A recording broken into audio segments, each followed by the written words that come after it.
Good Monday morning to you. Welcome. It is Eric Erickson here, the Eric Erickson Show. The phone number 877-97-ERIC, 877-973-7425. Breaking news happening right now. Jack Welch, former chairman and CEO of General Electric, has died at 84. The manager of the century, the turnaround artist, the man who made General Electric what it is today. And what it was when he left the building, and it is no longer what it was, but just a heck of a guy, just impressive, really, really impressive. And turnaround artist at General Electric, really built it into a behemoth, and has passed away at 84. Now, I was telling my wife before I started the show this morning, I feel like, I think, I shouldn't say I feel, I don't care what you feel, I want to know what you think. I think that my job these days has become to get in here and give everyone the coronavirus update, and I'm not going to do that today. I'm sorry. Yeah, we will get to it. We absolutely will get to it, but it's just I got other stuff I want to talk about. We need to move on beyond the coronavirus, beyond all the other updates, and we need to begin with Buttigieg. Buttigieg has left the building, and I regret I didn't get a chance to play this audio. Now, let me explain before you get offended. So when Pete Buttigieg, the former mayor of South Bend, Indiana, first ran for president, I commented on him, and I had to use Siri because I was driving, and so I said, "Hey, dingus." I'm not going to say the other because it will set off your devices. So I said, "Hey, dingus," and I issued forth some words of wisdom about Buttigieg, and Siri translated it as Buttigieg. I tried to say it slow for Siri, and Siri translated it as Buttigieg. And then, the Buttigieg campaign came out and kept telling people, it is boot edge edge. That's how you pronounce it, boot edge edge. And so I would tell Siri, boot edge edge, and it would write out BOOT space EDGE space EDGE space. And it is a remarkable statement to his candidacy that now if I say, "Hey, dingus, write this about Pete Buttigieg," it gets it right. It spells it right. It has transformed itself. It has downloaded into the consciousness of artificial intelligence how you spell this guy's name. And he will become a thing within the Democratic Party, I am sure. He is being heralded today for getting out of the race to spare everyone the having to pick and having to deal with him versus others. And, I regret I didn't get a chance to play this the other day, but it's perfect on his way out the door to play this, because one of the best things that has happened with Pete Buttigieg is that someone has created a Pete Buttigieg translator that essentially gives you a bunch of vapid statements online, a bunch of platitudes. That's it. It's the Pete Buttigieg platitude generator. That's the name of it. Now, what do I mean? Someone put together this montage. It is Pete Buttigieg and Barack Obama, and essentially Buttigieg was a poor man's Barack Obama who would take phrases that Obama used and reiterate them. Listen to this. The way we do every other election, by giving it to the person who got the most votes. Just a thought. Brings us together. This country was built. And it is a movement reaching into church basements and barber and in our shops, schools, into universities and with our union kids. halls. And if the voice we can light up the neighborhood, then we can light up the city. Shines as a beacon around the world once more. And this is our chance to answer that call. It was such a great montage. I regret not playing it last week, and I kind of feel bad playing it now because he's dropping out of the race. Now, he's dropping out of the race because he wants to stop Bernie Sanders, and he has no path forward. The irony here, and the reason I bring him up out of the gate, is it really is striking that the youngest guy in the race is doing the mature thing of dropping out of the race because he sees that Bernie Sanders is a threat to the Democrats' ability to win in November, and he wants to stop it. So Buttigieg is leaving the race. Will he endorse someone? I'm sure he will. People close to Obama say that Obama has advised him. He's got capital now to spend. And I suspect we're going to see him use that capital. I suspect we're going to see Biden endorsement, I can't imagine a Bloomberg endorsement. If it's a Bloomberg endorsement, it is immediately going to be an endorsement perceived as being bought off, because every Bloomberg endorsement has been someone that Bloomberg paid money to. Apparently, there's no one out there endorsing Bloomberg who hasn't gotten money from Bloomberg, which tells you everything you need to know. If he's going to buy off the whole country, bribery for votes is illegal. He's going to go to jail, but bribery for endorsements, not so much. And so Bloomberg has a hard time getting anyone who doesn't like his money to like him. I totally suspect that Buttigieg is going to get on the campaign trail and stump for Biden and make a play for vice president. And that's what he wants to do, honestly. Yeah, you put him on Biden's ticket as a vice presidential pick, but there's a problem. He's not. He may be a gay white dude, but he's not diverse enough for the left. Remember, gay activists across the country hate Buttigieg because they say his is not the gayness we need to celebrate. Now, what do they mean by that? They mean by that they think he basically is a heterosexual white male who just likes dudes. That he's got a privileged white male upbringing. That his is not the story of oppression and suppression that they believe needs to be highlighted in the gay community, and that celebrating Pete Buttigieg does a disservice to the gay community. I wish I was making this up, but I'm not. But Buttigieg is gone, and he's gone because of what happened on Saturday in South Carolina. The South Carolina primary happened, and in the South Carolina primary, Joe Biden dominated. Joe Biden got 48.4% of the vote. Bernie Sanders got 19.9% of the vote. And so Sanders and Biden get delegates. Biden gets 35. Sanders gets, what does he get? I'm sorry, 13. And so now that leaves the delegate count. There are 149 delegates thus far. 58 for Sanders, 50 for Joe Biden, 26 for Buttigieg, 8 for Elizabeth Warren, 7 for Amy Klobuchar, and 0 for anyone else.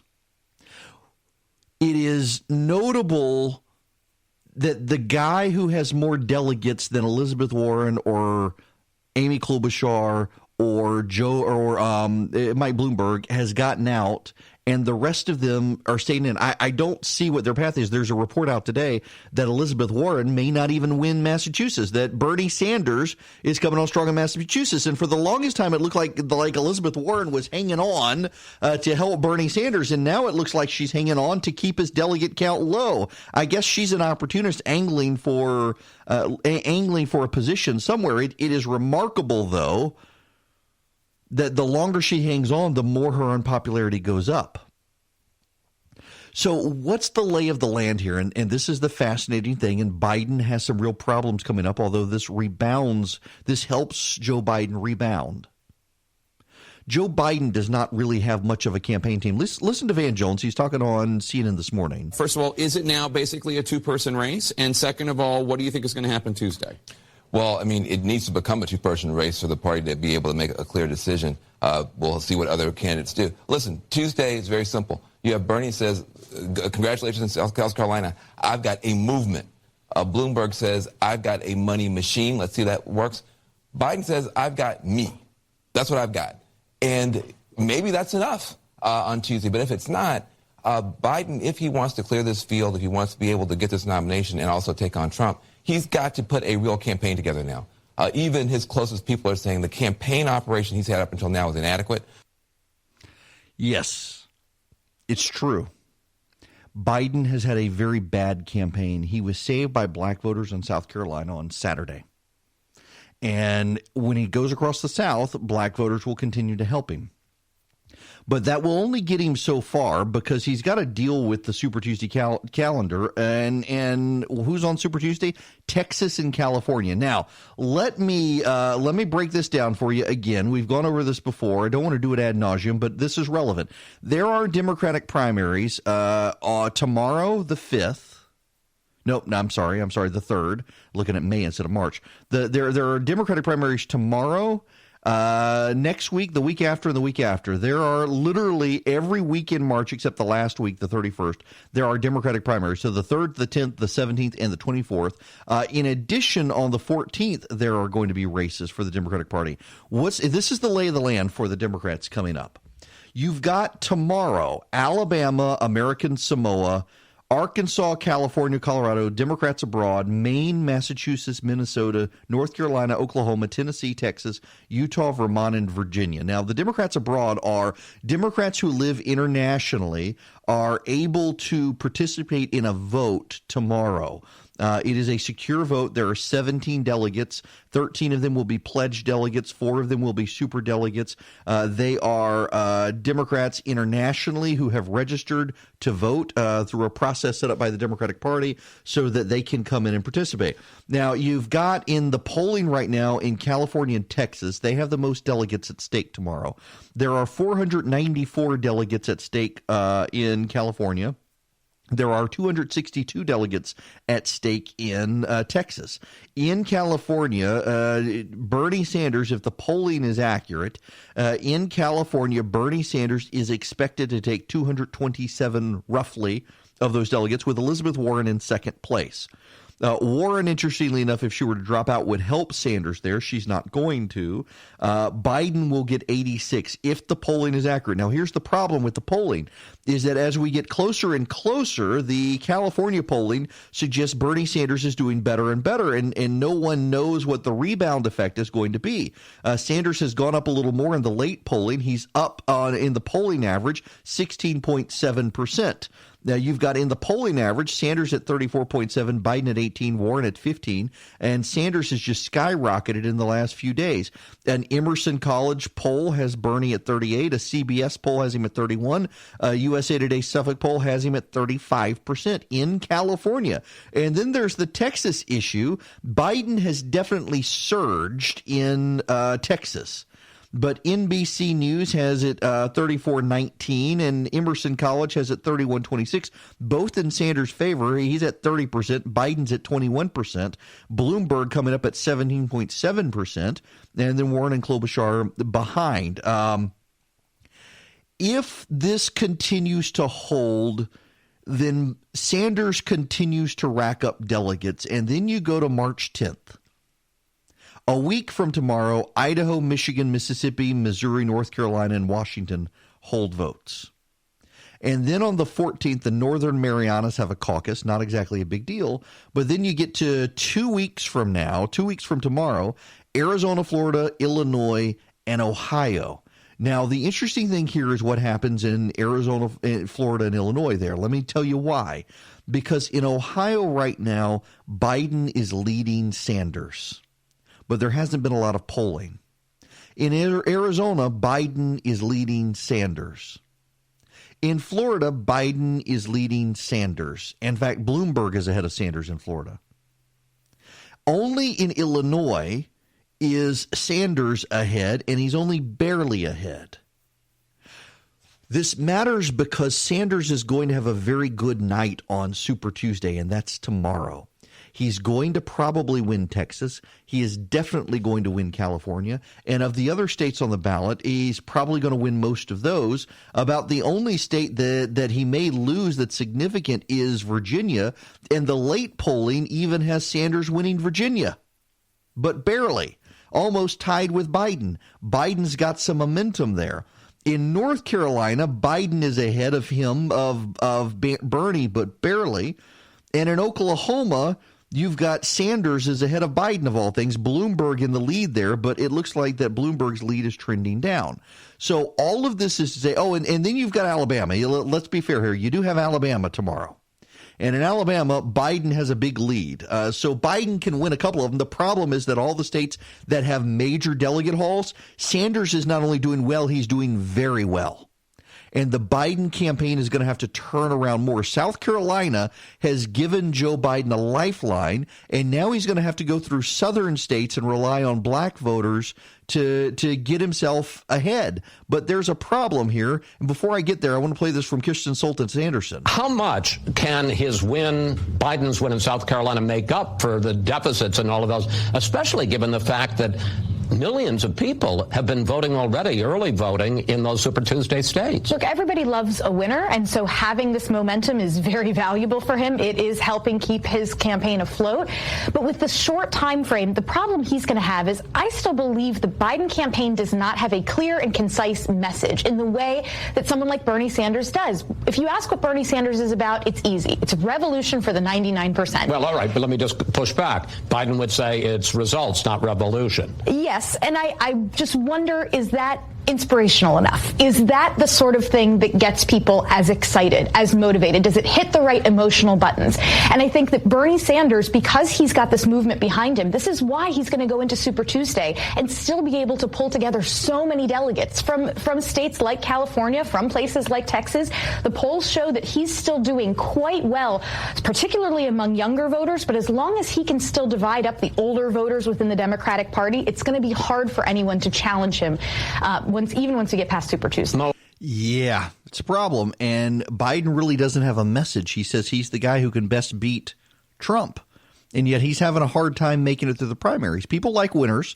He's going to benefit from some South Carolina, but we need to discuss the early voting phenomenon when we come back. It is Eric Erickson here. The phone number, if you want to be a part of the program, 877-97-ERIC, 877-973-7425. There are people out there speculating that Buttigieg is going to go to Bernie Sanders. That's a bunch of nonsense. He wants to stop Bernie Sanders.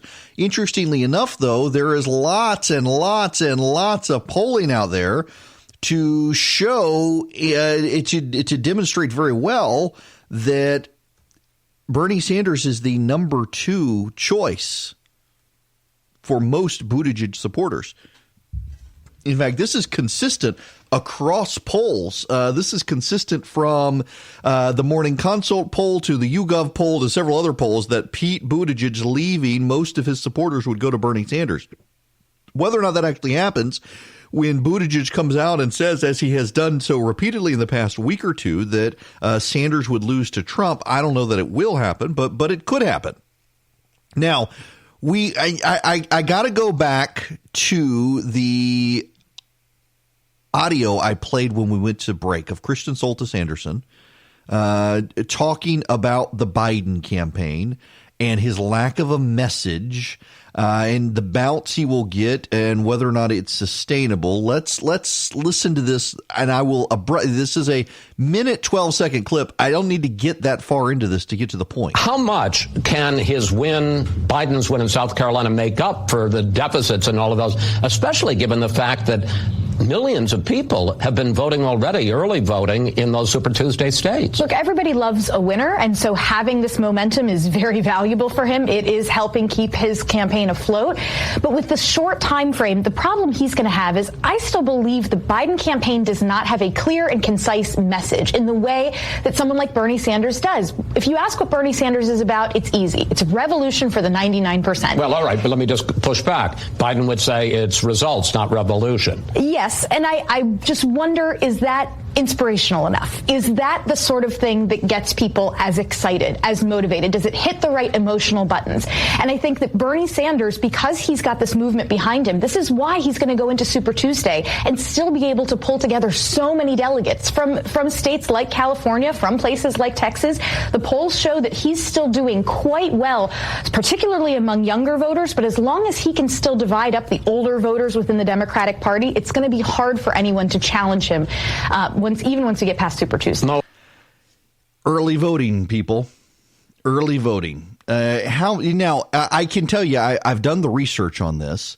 It's actually not hard to do the research on early voting. You just have to make some phone calls and you can get the data yourself.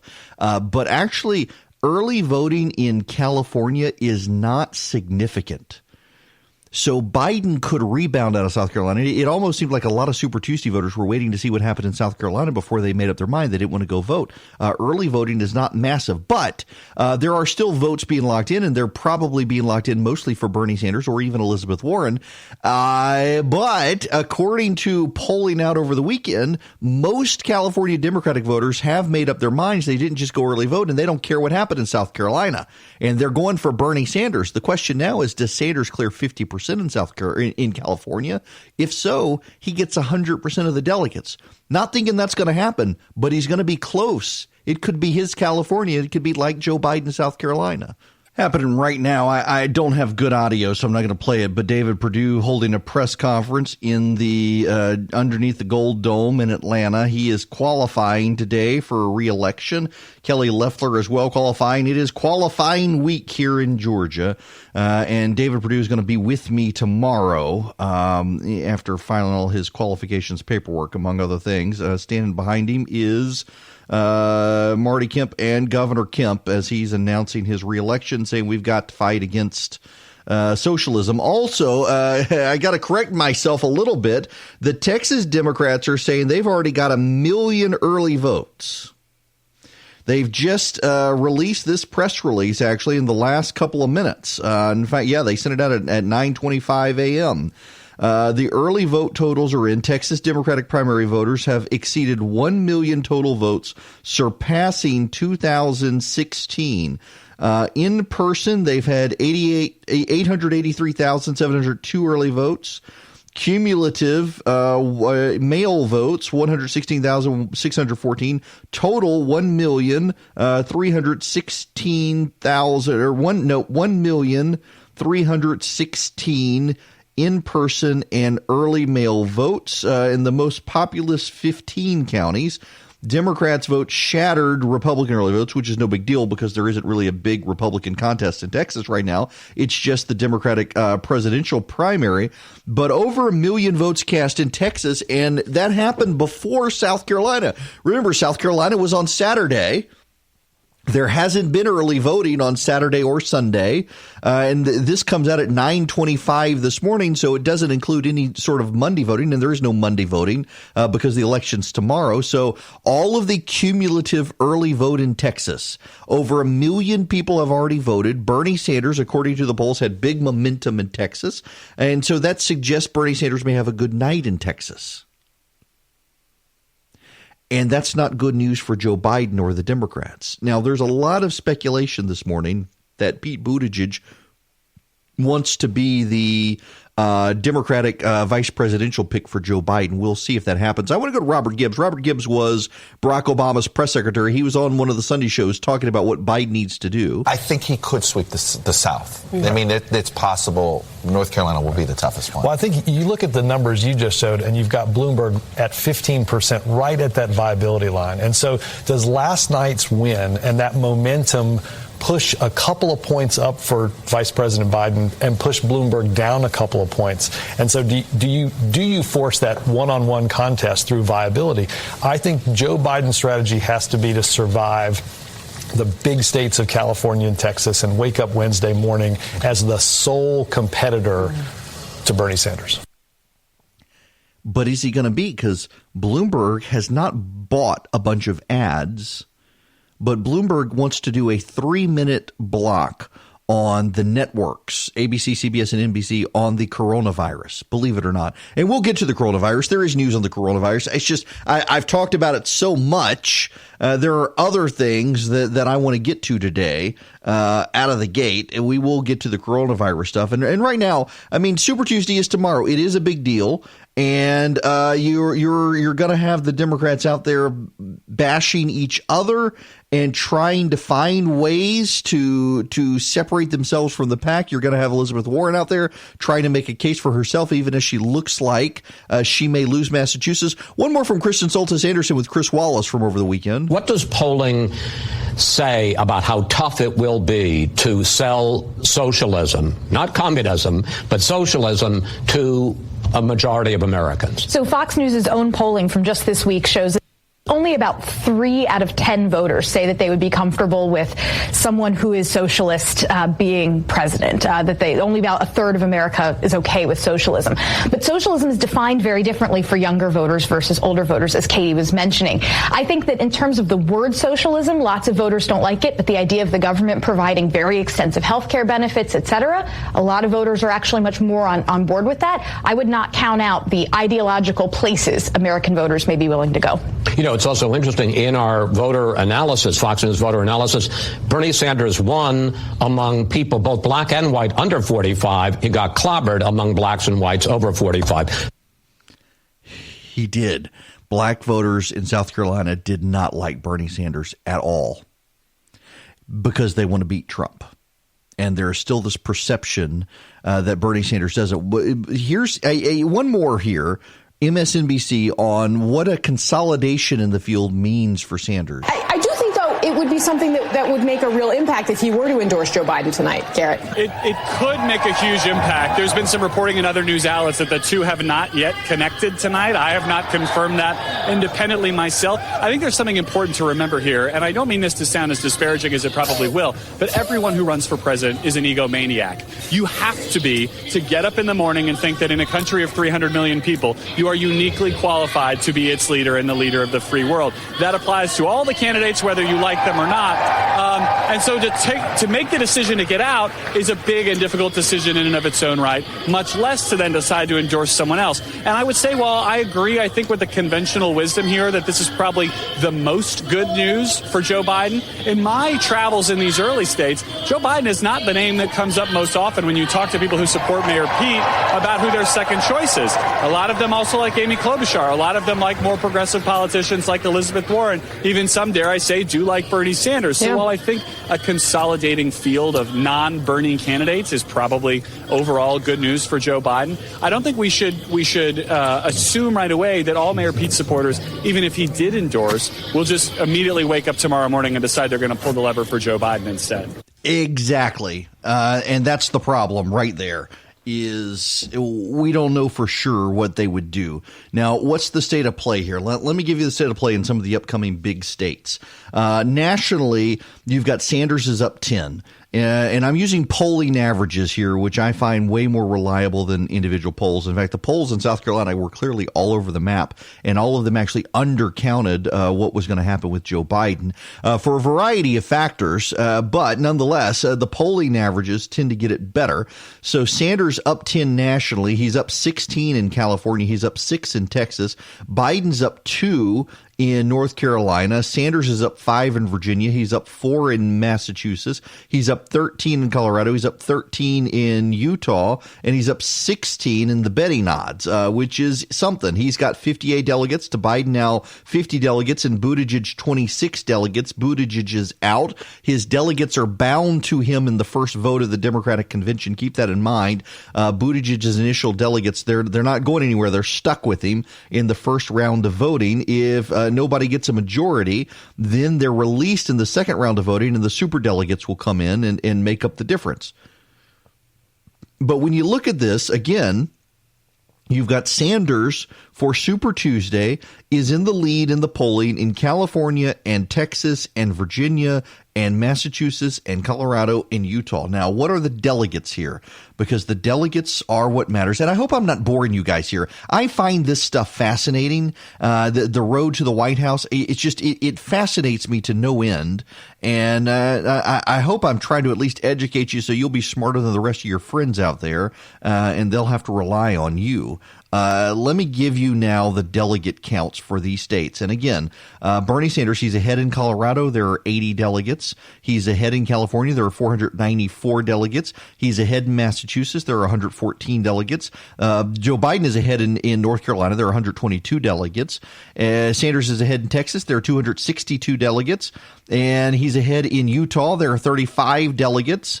And he's ahead in Virginia. And there are 124 delegates. And remember, all of these races are proportional races. So as long as Bernie Sanders stays in the lead, he will pick up the majority of the delegates. And if he's not in the lead, if he's in second place, he will still get delegates that will still continue to add to his total. That's kind of a big deal out there these days.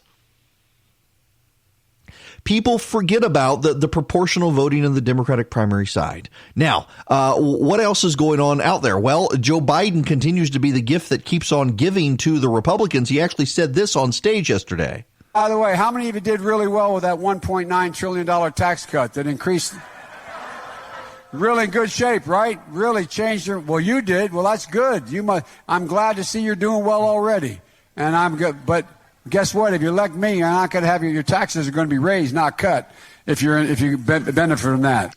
Yeah, so Biden on the campaign trail pulling a Walter Mondale that your taxes are going to be raised if he becomes president because he's going to get rid of the Trump tax cut. And then, he had this bizarre interview. It was too long to even ask Charlie to cut it up this morning. He went on with Chris Wallace. He did a very good interview with Chris Wallace. But one of the things that Chris Wallace asked him was about his continued flubs on the campaign trail. Are they a sign of old age? Are they a sign of exhaustion? And he denied, he's on the campaign trail. It's hard to keep up with what state you're in. In South Carolina, he said he was running for the Senate, not for the presidency, things like that. He got confused on the campaign trail. He's just keeping up with stuff. It's very fast paced.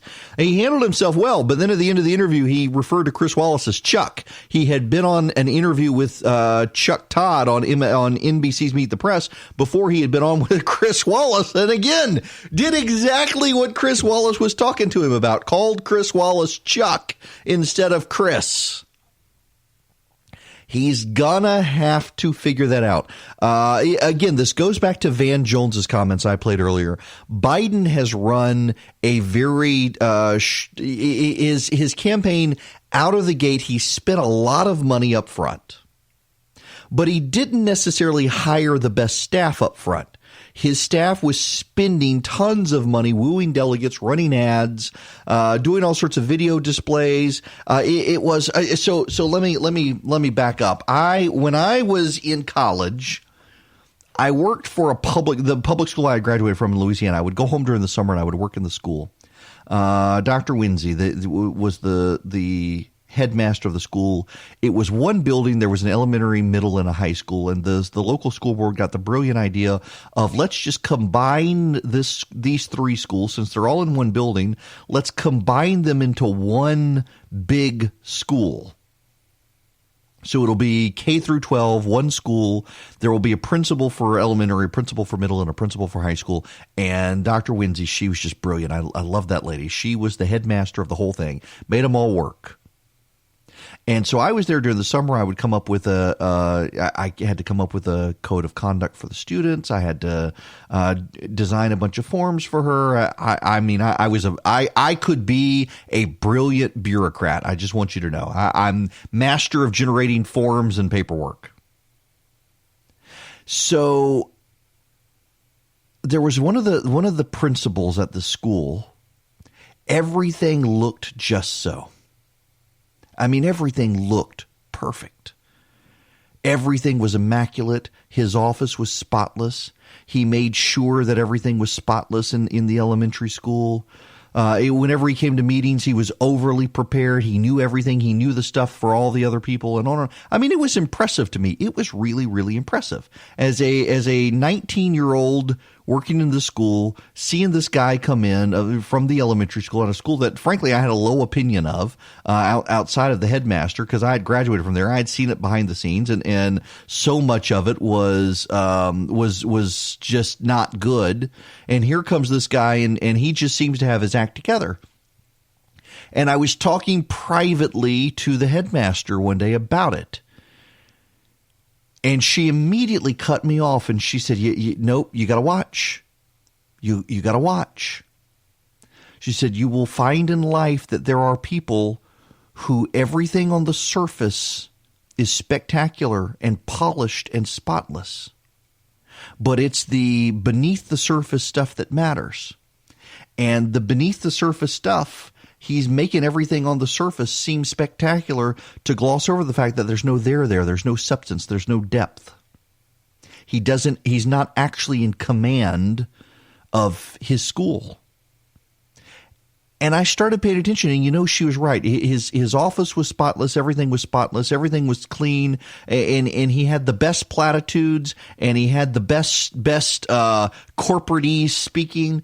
But when you actually got into and you started pushing him on stuff, you realized there wasn't a lot of there. He really didn't know what he was doing. He was really out of his league. He really didn't know how to improve the situation in his school. and his team wasn't actually well run, that the office was clean and spotless, but everybody was very, very messy behind the scenes. And that point always struck with me, and it's very much like Joe Biden's political campaign, that on the surface, you go to Joe Biden's website, the website is spotless, he's got slick ads, but it's the behind the scenes stuff, the veneer of slickness and polish covers up for the fact that there's really not a lot of there in depth. He doesn't have a great campaign team. If he was smart, he would poach some of Pete Buttigieg's campaign team, including Liz Smith, Pete Buttigieg's spokeswoman. Biden should do these things. He does not have great staff. If you will recall, a lot of the Obama A-team declined to go with him, which should have been telling. And by the way, that reminds me, where is Barack Obama in all of this now that the race is consolidating? Where is he? What's he doing? Well, I've got news on that front when we come back. You should text ARMY to 33777 and sign up for our conservative activist list so you will not only stay in the know but be empowered easily to reach out to your elected officials as need be. Also, I did send out a recipe on Friday. If you text recipe to 33777, you will get the recipe I wound up sending out on Friday. It's an overnight waffle recipe. It really is great for the weekend. You can still get it and try it if you want, but you mix everything together the night before with some yeast and you leave it on your countertop. You just cover it. You add the eggs the next morning. But it is a great, it's crispy waffle on the outside and super pillowy soft on the inside. It's fantastic. If you want it, text recipe to 33777. What will happen is you'll get asked for your email address after you text it, and then you'll get an email with a link to all the latest recipes, including that one. It's good stuff. Barack Obama. Where is Barack Obama? What is happening with Barack Obama? Why is Barack Obama not out on the campaign trail for anyone? Well, according to multiple sources close to Barack Obama, he is telling people he's going to wait. He's not going to jump in yet. See, here's the thing.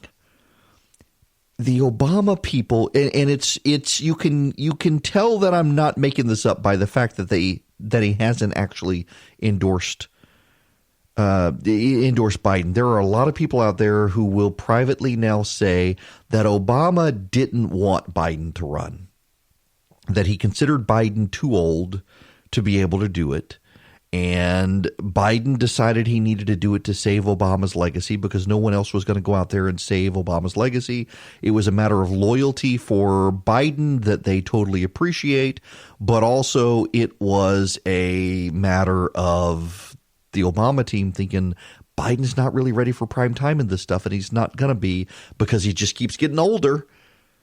And, you know, it really is something that I suspect when he does come out and endorse Biden, and I think he will, because Bloomberg really doesn't have a shot. Bloomberg has no delegates. He's poured his money into Super Tuesday. He's planning on spending $1 billion, and he may not win a single delegate. Think about that. Bloomberg may not win a single delegate after spending $1 billion. And that's going to leave a Bernie Biden race. And by then it may be too late because Bernie keeps racking up delegates. I suspect, though, if Biden can come out of Super Tuesday and do well enough, if he can hold Sanders close in Texas, he can get Alabama, he can get North Carolina, some of the other states, maybe he can beat him in Virginia, even though the polls have Bernie slightly ahead. I suspect you will see the president come out before Florida and say, go with Biden. Y'all, by the way, I'm not tired here. I'm just having a hard. There are so many B's in the race. There's Biden, there's Bloomberg, there's Bernie, there's Buttigieg, and Buttigieg is gone.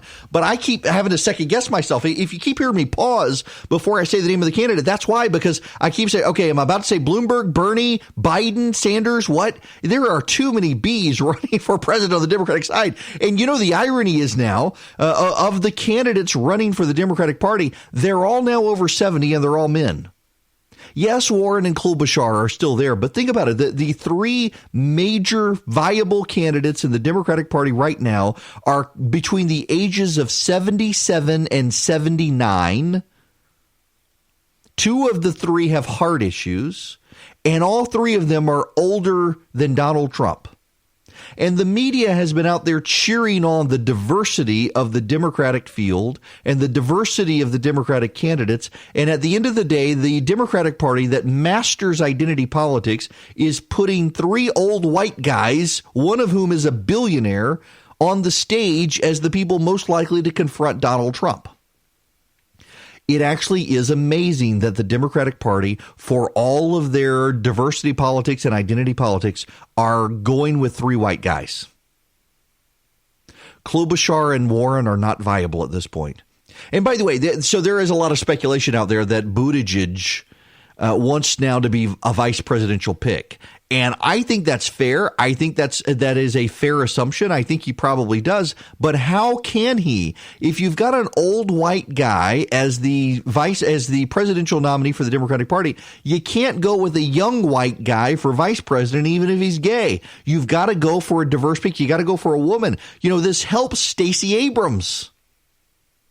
And I can't imagine that it would be Abrams simply because the only thing she ever got elected to was a state representative position in Georgia. She lost a governor's race. I can't imagine they would go with her, but it certainly helps her more than Buttigieg.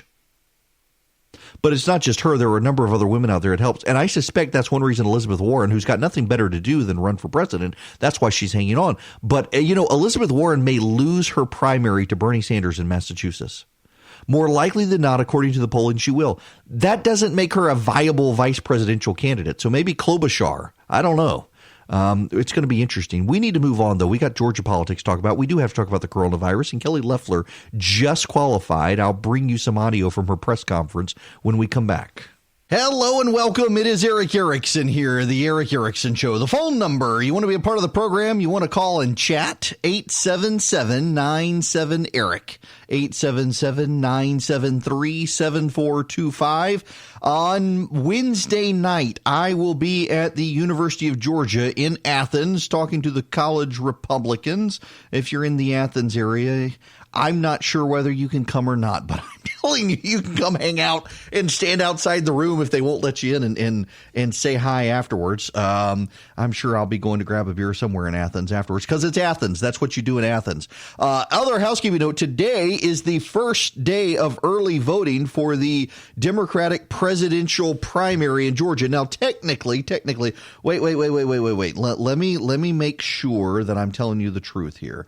If you ever want to know, there's no reason for me to keep this sort of stuff secret from you. It's not Gnostic knowledge.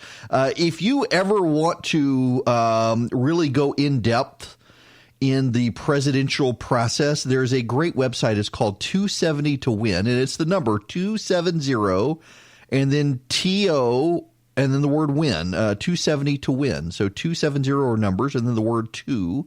win.com, and it gives you the calendar and stuff. It gives you all the information you need to know. I don't know who does it. Yes, that is right. Technically, there is a Georgia primary, but there's not really. There is a presidential preference primary, but for the Republicans in Georgia, but not really. If you really want to vote, you can go to the Democratic primary, as some Republicans are urging people to do. Go to the Democratic primary and do it that way. Okay, now we got other stuff we got to chat about this morning, including qualified in Georgia. Here's Kelly Loeffler with her announcement that she's running for re-election. Good morning. I'm talking to you this morning from the Capitol down in Georgia. I'm so excited to say that I've just finished qualifying for my race in November. I'm running, and I'm running to win. We have great momentum. I'm humbled by the grassroots support and by the new folks coming into our party to support me and our. Now, note to the guys who are doing this for her, please, you can get an external microphone for an iPhone. It plugs into the lightning port. You can get a little portable shotgun mic, among other things. It works terrific. I highly recommend it. Please, all of you, and it's not just Loeffler, it's all of them. All of them. They're this Rode, R-O-D-E, for any of you, random aside here. Rode, R-O-D-E. It is an Australian company. The Aussies have totally invested in audio for podcasting. And Rode makes, I've got a lot of Rode equipment. I've got a Rode mixer that I use for my radio show right here. I've got a Rode shotgun mic on the camera I use for broadcasting the program. I've got a Rode portable video shotgun mic for my iPhone. I've got a Rode lav mic. I've actually got a buddy of mine borrowing it right now for some interviews. It is fantastic stuff. It works very well, and it will improve the audio of your selfies videos. It'll improve the audio of your podcasting videos, and I highly recommend it to all the candidates out there. Go buy it's the RODE is the company, Rode.com, and they make a video mic. You can attach it to your iPhone, and it is fantastic. I highly recommend it. They have a mobile microphone section, and it comes with all sorts of stuff. Oh, look, they've even got now lav mics you can plug directly into your iPhone with a lightning connector. Go to Rode. They're wonderful people. They make fantastic stuff, and it will improve your audio. But nonetheless, Kelly Loeffler has qualified, and that is exciting. The Loeffler campaign team is out there. The Collins campaign team is out there. Collins is registering to run again. David Perdue is out there. He's qualified to run again. You know, the running, the percentage is that you pay. The qualifying fee is based on a percentage of how much you make as a candidate. So, for example, I think it's 10%, I think, is the qualifying fee. So Congress, I think, is $149,000. So the qualifying fee is $1,490. It's not significant, but then, of course, you can have outstanding loans and stuff like that. So it's kind of a big deal. And they're now running. They're off to the races. And the campaign's in full swing. There will be no primary in Georgia. Now, what there also is not in Georgia is COVID-19, the coronavirus. I want to tell you again, if you want the live update, I'm going to go to it right now. In fact, I'm going to do it myself because I lost the link. If you, to the number, get out your cell phone. All of you, we'll do it together. Get out your cell phone right now and go to your text messaging app. Messages, if you have an iPhone. I have no idea what the message app is on an Android device. I'm sure it's inferior in every way to the Apple one, but nonetheless, to the number, you text to the number 33777 is the number you text.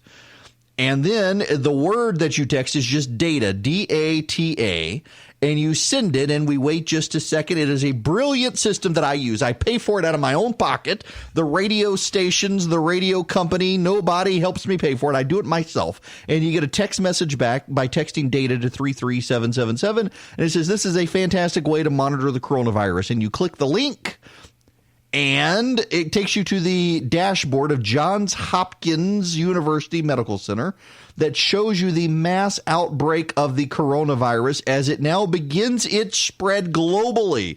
In fact, the United Kingdom's health secretary is saying that they could expect several million infected people there and 500,000 deaths. He's scaring people. He shouldn't.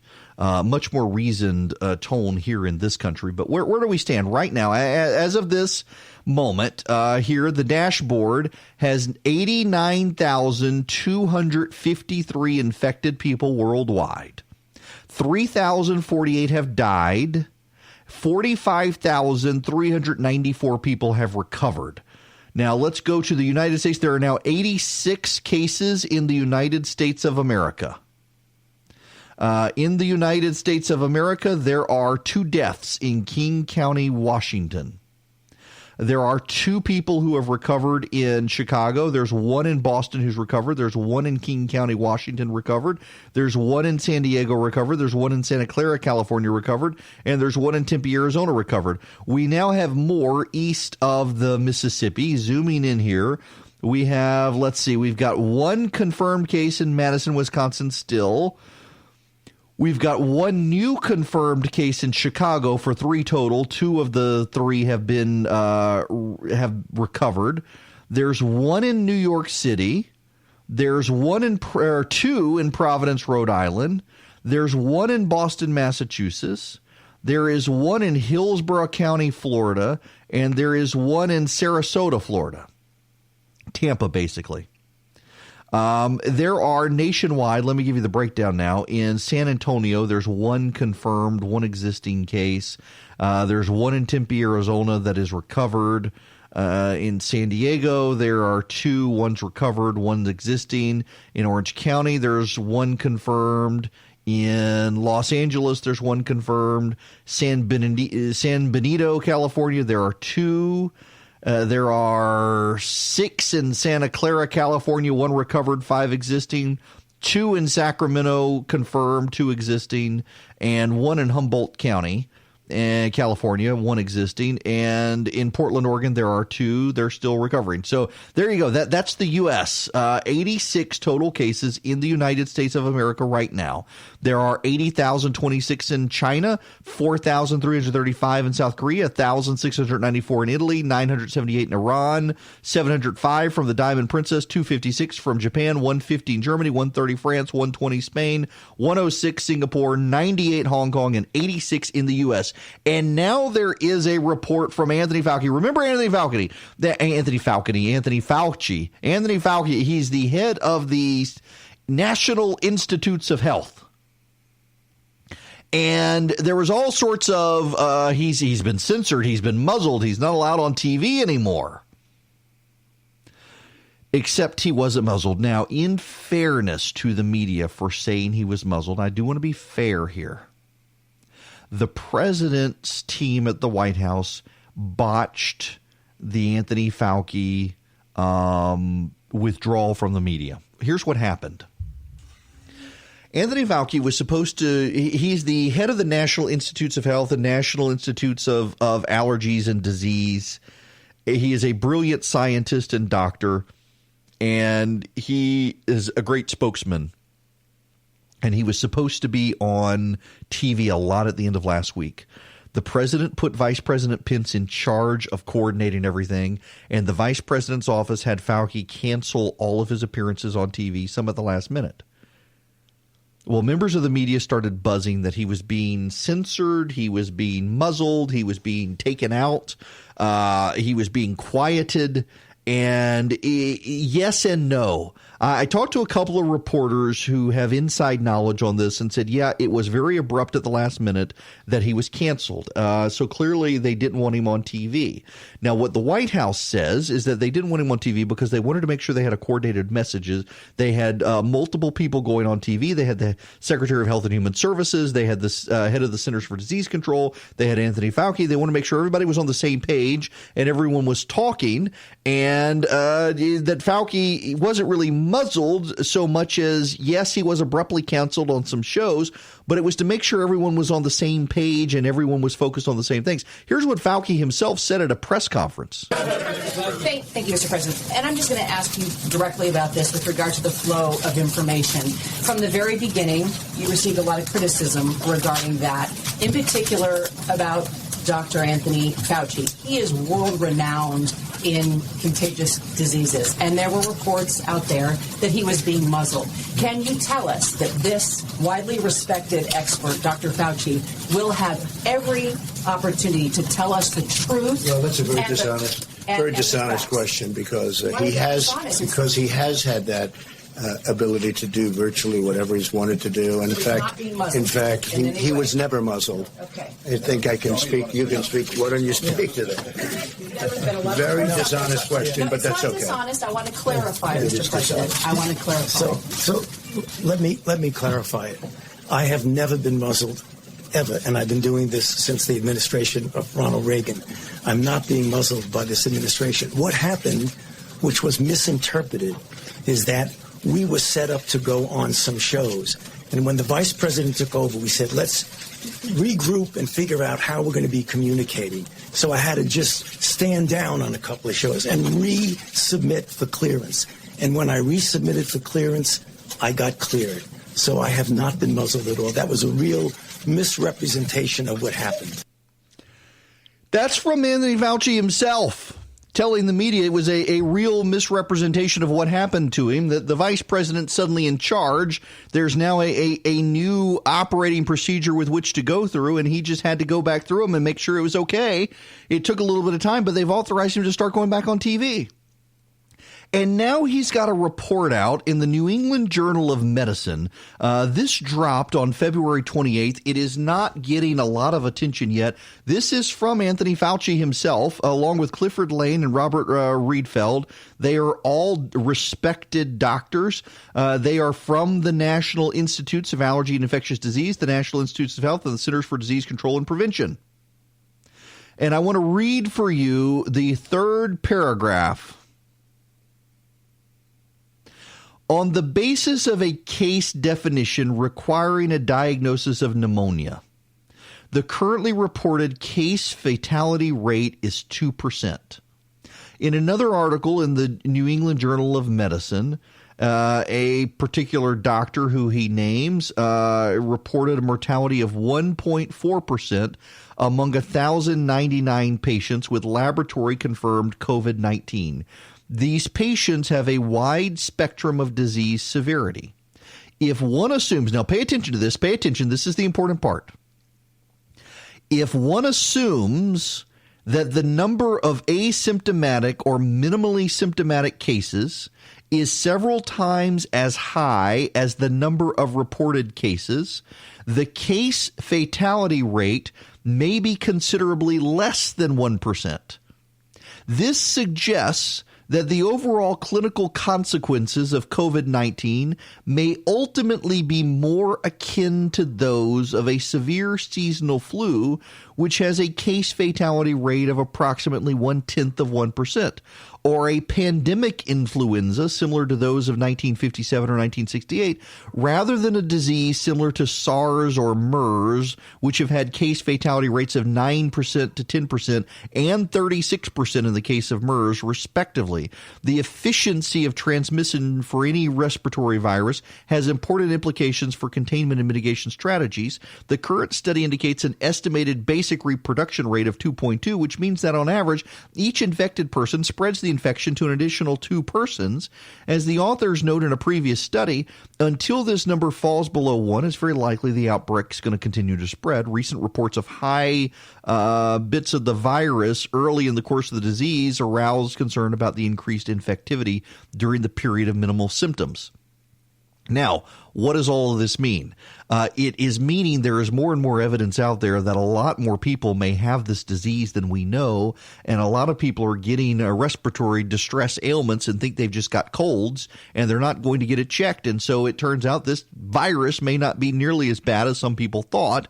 And so what do you do to prepare for it? How do you be cautious about it? We'll get into that when we come back. It is Eric Erickson here, the Eric Erickson Show. If you want to call in, be a part of the program, 877-97-ERIC, 877-973-7425. I got asked, and I will share with you all, am I doing any prepper stuff? You know, there is a whole subculture in this country of preppers, and it's really big in talk radio. I've actually declined to do endorsements for, I'm really bad at turning down business. People want to pay me money to tell you to buy prepper food, and maybe I should do it. You know, my problem is, so when I was a kid, my dad, there's a guy on the radio. If you're older than me, you've certainly heard of Paul Harvey. And, in my house growing up, noon to 12:15 p.m. was quiet time. If you breathed audibly, you were going to get in trouble because my dad had to listen to Paul Harvey. Paul Harvey was must-listen-to radio from 12 to 12:15 every weekday. And on Saturdays, I believe, Paul Harvey would break down the news for you. He would do a rest of the story in the evening, but he would do the Paul Harvey news update every day. It was phenomenal. He was overwhelmingly trusted by the American public. He's one of the most listened-to people on radio.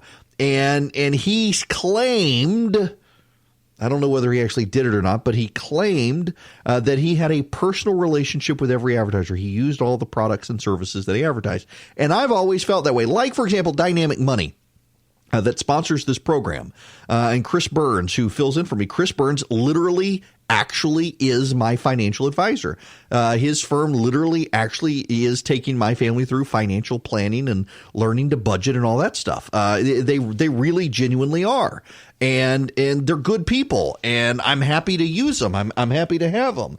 And I don't want to do advertisements for products and services I don't believe in. And so that leads me to the prepper people came and they wanted to pay me a lot of money to advertise on the program for food prepper stuff. And I'm like, no, I think I'll pass because I'm not going to be a food prepper. But suddenly this weekend, I found myself in food prepper mode. In fact, on Friday night, I went to the grocery store and began to buy some food. Now, here's the reason why, though. My wife has lung cancer, and the rates of this disease suggest that she would be vulnerable to it if it were to spread into Georgia, particularly into middle Georgia.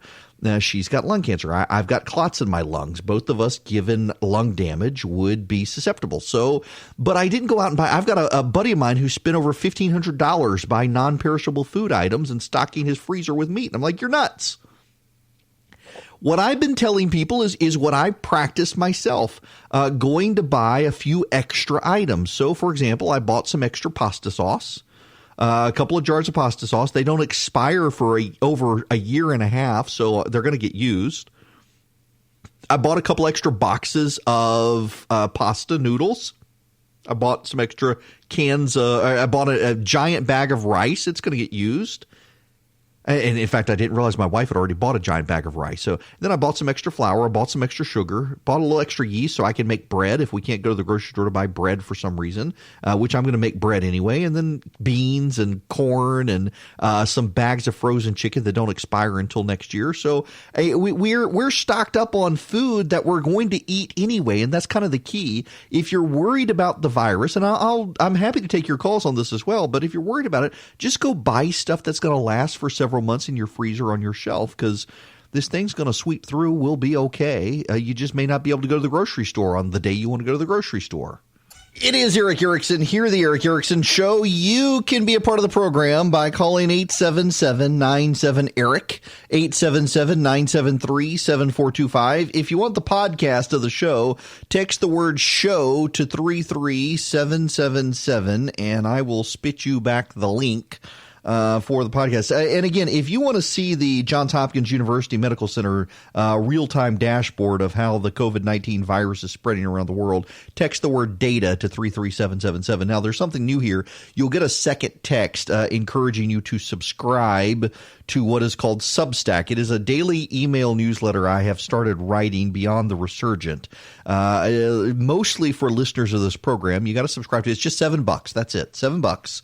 And giving you more real-time data, links to stuff I'm reading, deeper analysis of Campaign 2020, some special podcasts. You'll get some discounts and things like that. But, I pay for example, the Action the Action Center, where you can reach your state representatives and congressmen and whatnot.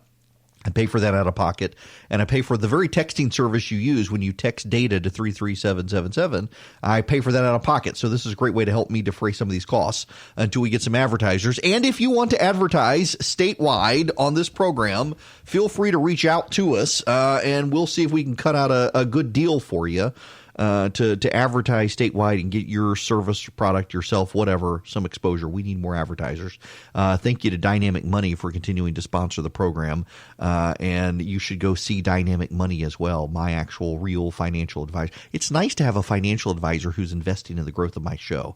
I guess as I start taking off, I can send them more retirement money too. Okay. A word here before I go into other stuff. There is politicization happening. And I don't think there's a reason to deny there's politicization happening. Here is Katie Pavlich on Fox News regarding all the politicization. How do you think the Trump administration has responded to the coronavirus, and if it continues to tank the markets and hurt the economy, fairly or not, could it hurt the president's chances for re-election? It certainly has an impact on the campaign trail, but it's also how Democrats on the campaign trail respond to it that really matters. Can they portray themselves as better leaders on this issue than President Trump, who has been in the Brady briefing room twice in the last 4 days to talk about this issue? He has Vice President Mike Pence in charge of a team of people. He has a CDC director, the head of HHS, talking about these things on a daily basis. They're meeting again today. We may hear again from the president. And Democrats, too. The AP is out with a fact check today saying that Michael Bloomberg and Joe Biden have been making false statements about the way the president has handled this in terms of CDC funding. And so Democrats have to be careful here about not trying to stoke panic for political reasons. And the president has a lot to handle in the sense that he has to be able to say, don't panic, go about your lives, but also be prepared for this to get worse before it gets better. He does. And Vice President Pence was asked about what's going on. He was with Chuck Todd, and I got some thoughts on this I want to play for you. I want to talk to you about after you hear this. Well, I will tell you, there's been a lot of irresponsible rhetoric among Democrats and commentators. Who is this? On the left. Name some names, sir. Well, because this is it just feels like gaslighting. Please name some names. We're all big. Well, we're all big people here. Name some names. There was a column in the New York Times that by a prominent liberal journalist that said we should rename it the Trump virus. Okay, does that apply to all people? So that the president would be blamed. Chuck, this virus began in China. Why take this? Here's what I ask you. This doesn't help. This does not help. Decisive action to protect the American people, and when you see voices on our side pushing back on outrageous and irresponsible rhetoric on the other side, I think that's important. Do you think this rhetoric from your side helps? I never begrudge people responding to unwarranted, unjustified attacks. But I promise you, we're going to continue to focus on the mission the president's given this task force and given this government. And that is, we're going to bring the full resources of the federal government to bear. And the American people can be confident that we're going to continue to work this issue. We're going to work with leaders in both parties in Congress to make sure that not only our federal agencies have all the resources they need, but our state and local governments, healthcare providers have the resources and the support to provide the care that every American would want. Remember, Chuck, this is about the lives of the American people. Chuck Todd, look, I know and like Chuck, but I think he's in the wrong here he wants names from the vice president. I want to give you some names just so we're all on the same page here. No one's denying it. Let me, in this regard, play you Oliver Darcy. Oliver Darcy is a CNN contributor, media reporter. Let's listen to what Oliver Darcy has to say. And one further final note is that Fox, ironically, has been attacking all these other media organizations for supposedly politicizing this crisis, this public health crisis. When, if you actually watch the channel, the only people politicizing this happen to be on that network. And I think you just saw it right there with Donald Trump Jr.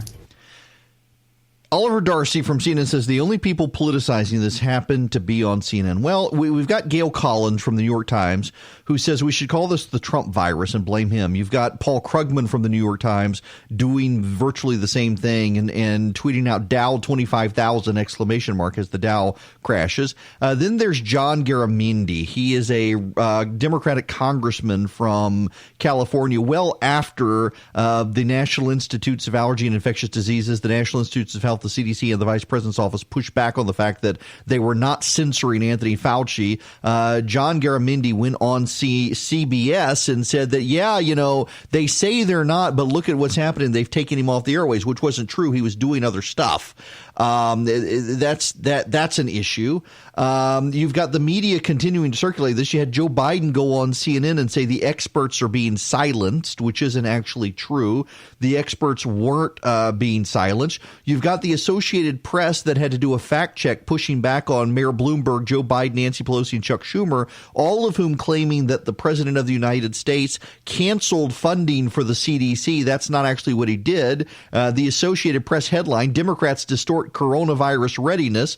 Here's the opening paragraph. Democratic presidential contenders are describing the federal infectious disease bureaucracy as rudderless and ill-prepared for the coronavirus threat because of budget cuts and ham-handed leadership by President Trump. That's a distorted picture. For starters, Trump hasn't succeeded in cutting the budget. Over the weekend, the president spoke at CPAC and then in South Carolina, and he said that the media blaming him for the virus is a hoax. Dana Milbank for the Washington Post then tweeted out that the president called the spread of the virus itself a hoax. That led to some media pushback, even against some people on TV. Where is this clip here that I'm looking for?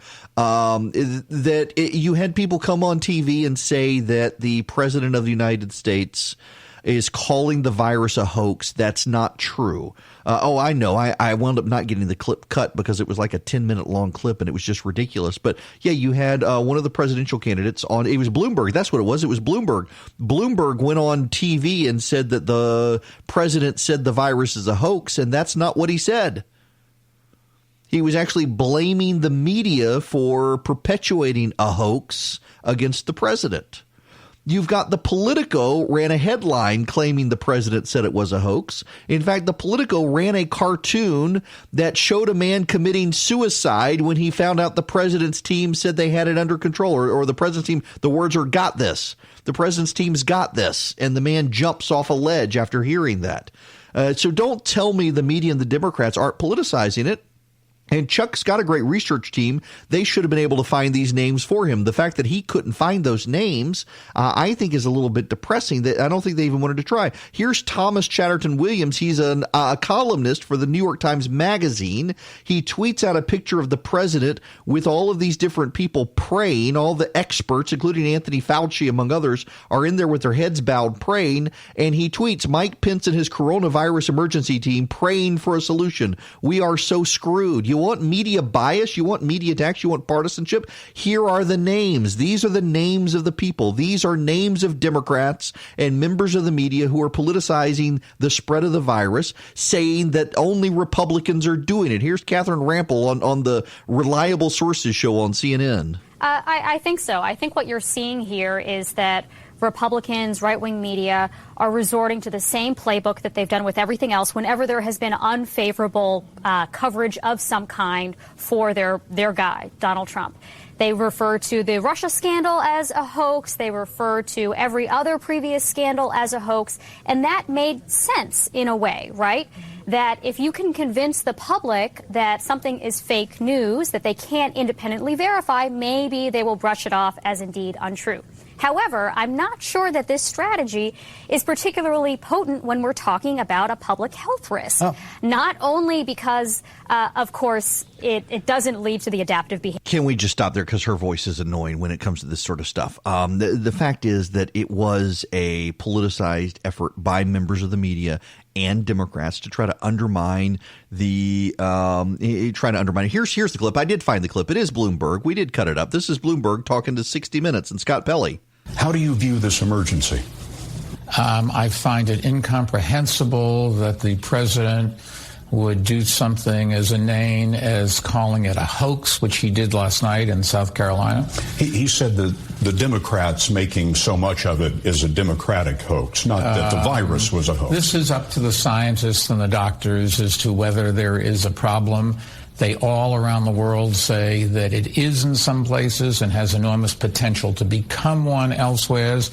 And it is just ignorant and irresponsible to not stand up and be the leader and say, we don't know, but we have to prepare for the fact that if it is, we have the medicines and the structure and the knowledge to deal with it. But notice how Pelley has to, because, I mean, this is Washington Post columnists and reporters at Politico running headlines saying the president referred to it as a hoax. And Scott Pelley, a good reporter with CBS, has to push back on Bloomberg, who's already grabbed the talking point and claimed the president said the virus is a hoax. It's not. It's a headline in Politico, among others, doing this. Here's Eddie Glaude on Meet the Press. So we know he's just uncomfortable handling moments like this. Right, and we know he doesn't have the capacity or the competence to handle such moments. That's a harsh judgment to make. We don't know that yet. No, We're gonna hope, I think a lot of us hope that on this one, we all hope he's wrong. We're wrong on that one. Look, I want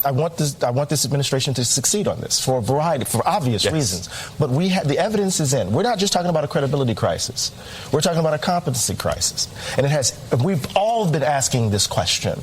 Will they be ready and prepared to deal with a genuine threat, a genuine crisis in the country? And it makes sense to me that we're doubtful. Let me just say this, too. This proves the argument that there's a role for government. We've seen over and over again an attack on big government, that it has no usefulness, it's not efficient, We see the purpose of government now, and I think folks need to make that argument. I got a question.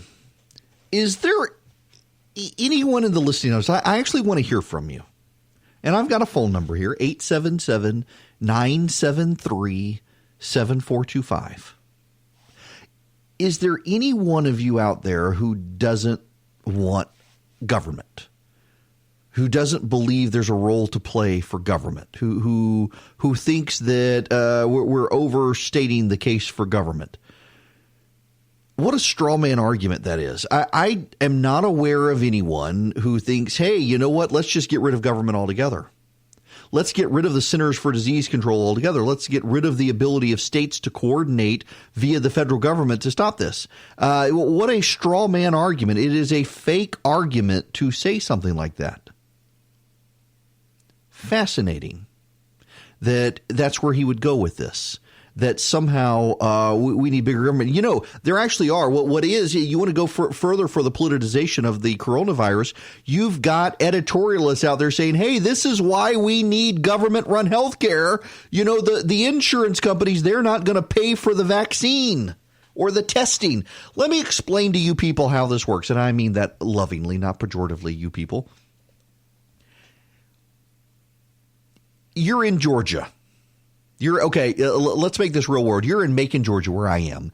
There is a virus going around right now. I know because I had it and I was out of work for a couple of days, lost my voice, and then my daughter had it, and then my son had it. There is a virus going around. It is not upper respiratory. It's in your lungs and your throat. Your throat gets sore. You feel miserable. You're exhausted. You have no energy. You lose your voice. And it's been going around for a little while.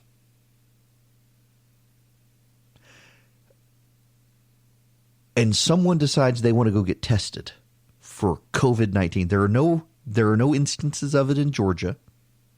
There's no one who's traveled in the immediate area here in Macon that would get it. And yet people are freaked out about it because of all the concerns, and they want to get tested. Should they be tested? And if so, should their insurance company have to cover the test? I would argue no, because they don't fit the profile of someone who may have picked it up, and they don't have the signs. There's a pre-existing virus going around, and they have all the symptoms of that virus. And just because they're a hypochondriac, why should your insurance company have to pay for it? Why should your insurance company have the burden of it? And then comes the issue of the vaccine. Should the insurance company pay for it? As a matter of fact, most insurance plans are self-insured plans, and most employers are going to want to pay for the vaccine because it's a lot cheaper long-term than the healthcare recovery costs if you do get sick. In fact, if we go back to the H1N1 bird flu that spread around the United States for a while, the most insurance companies, I think every single insurance company in America, wound up covering the cost of the vaccine without the government demanding that they do it, because they knew that the costs of long-term care would outweigh the costs of the vaccine. So cover the costs of letting everyone get vaccinated, and you won't have to worry about the medical costs of dealing with the fallout. And yet you've got Democrats out there saying, oh, we need more government. We need socialized government. We need the government to cover the costs. We need the insurance companies and the healthcare companies and the corporations to cover this stuff for free. We need a law to make sure they do it. No, you don't. They're going to do it because it'll save them money long term. Don't tell me the Democrats are politicizing it. I do not believe Democrats want a bunch of Americans to die. I do not believe that.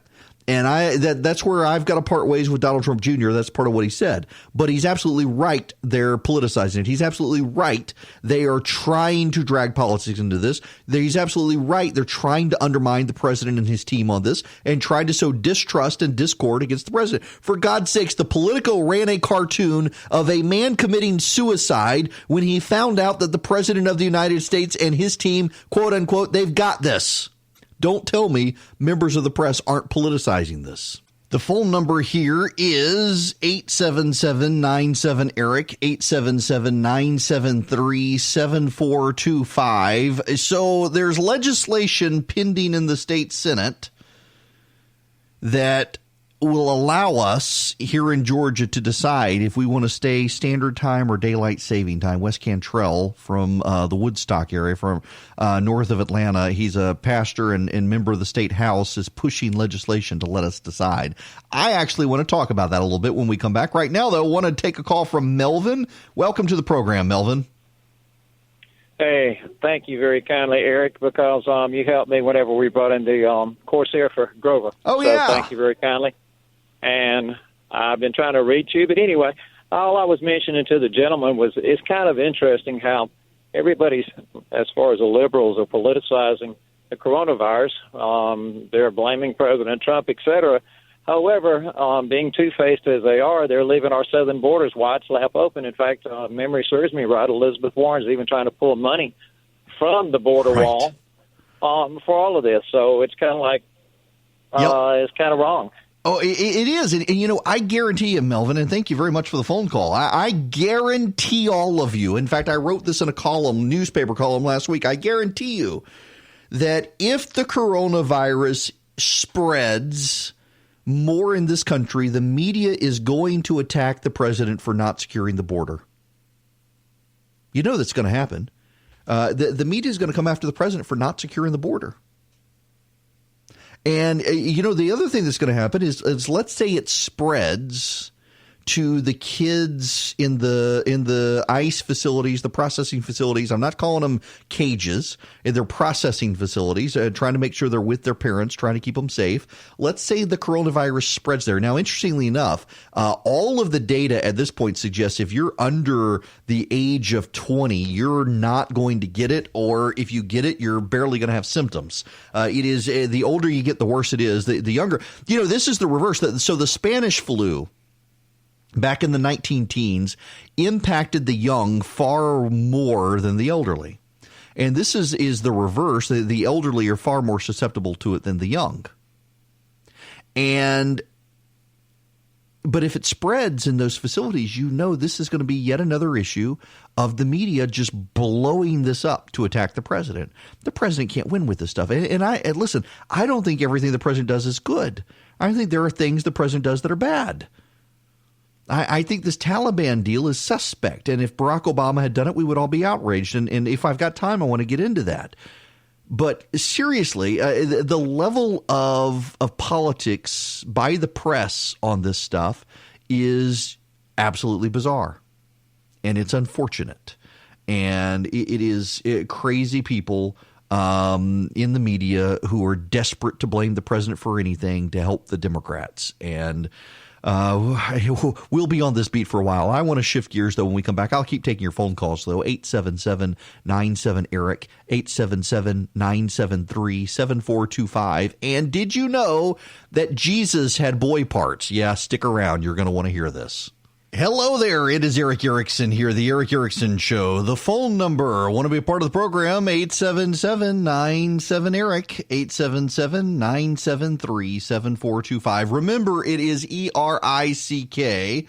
And I want to give you some good news here at 11:07 a.m. this Monday morning. The Dow Jones is up 350 points right now. The NASDAQ is up 110. The New York Stock Exchange itself up 128 points. Apple is up $14 right now. Encouraging signs of stuff out there. Yay. Let's go to the phones out of the gate to celebrate. Greg and Marietta, welcome to the program. Good morning, Eric. Happened to listen to you on the internet from here in Marietta. Love the new show. Excellent. Thank you. Two things related to government. One, the size of the U.S. government is too big. If you think of the economy as a pie, the bigger the size of government, the smaller the pie for the private economy. You see that with Europe. Yep.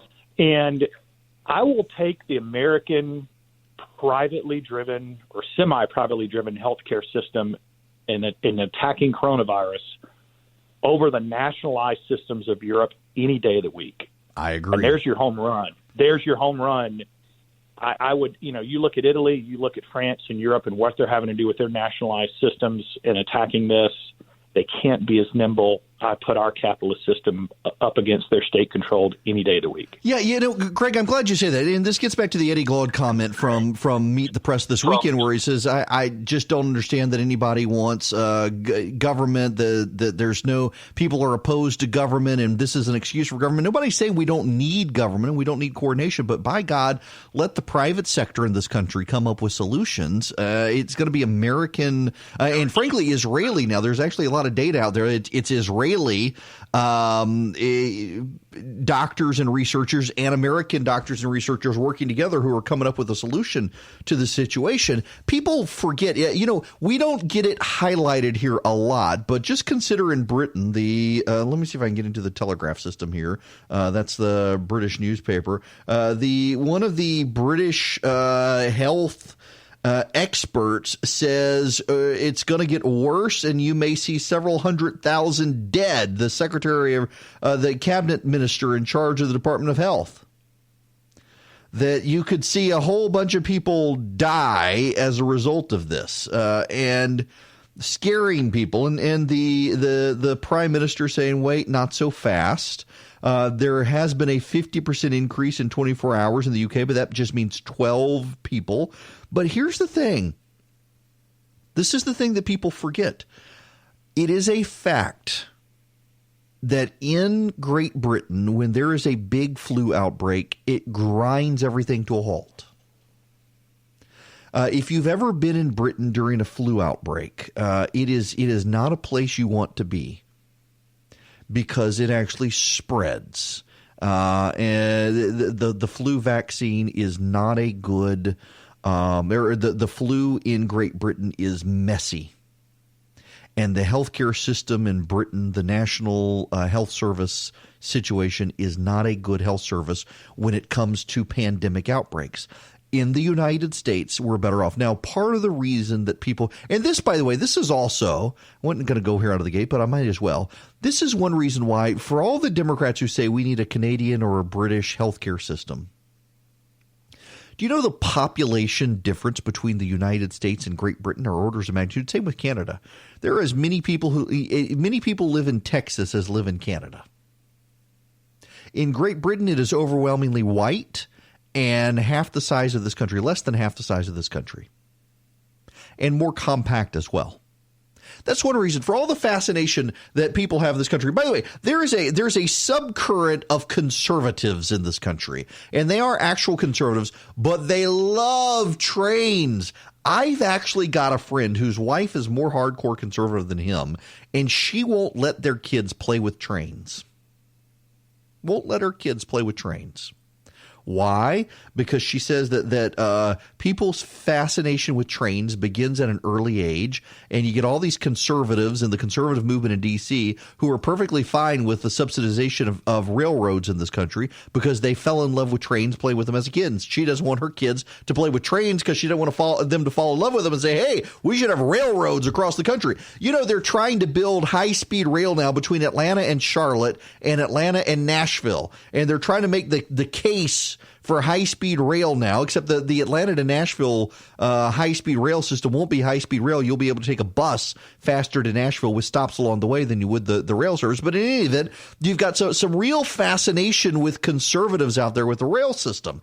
And the reason the rail system works in France or Germany or the UK is because those countries are tiny compared to the United States.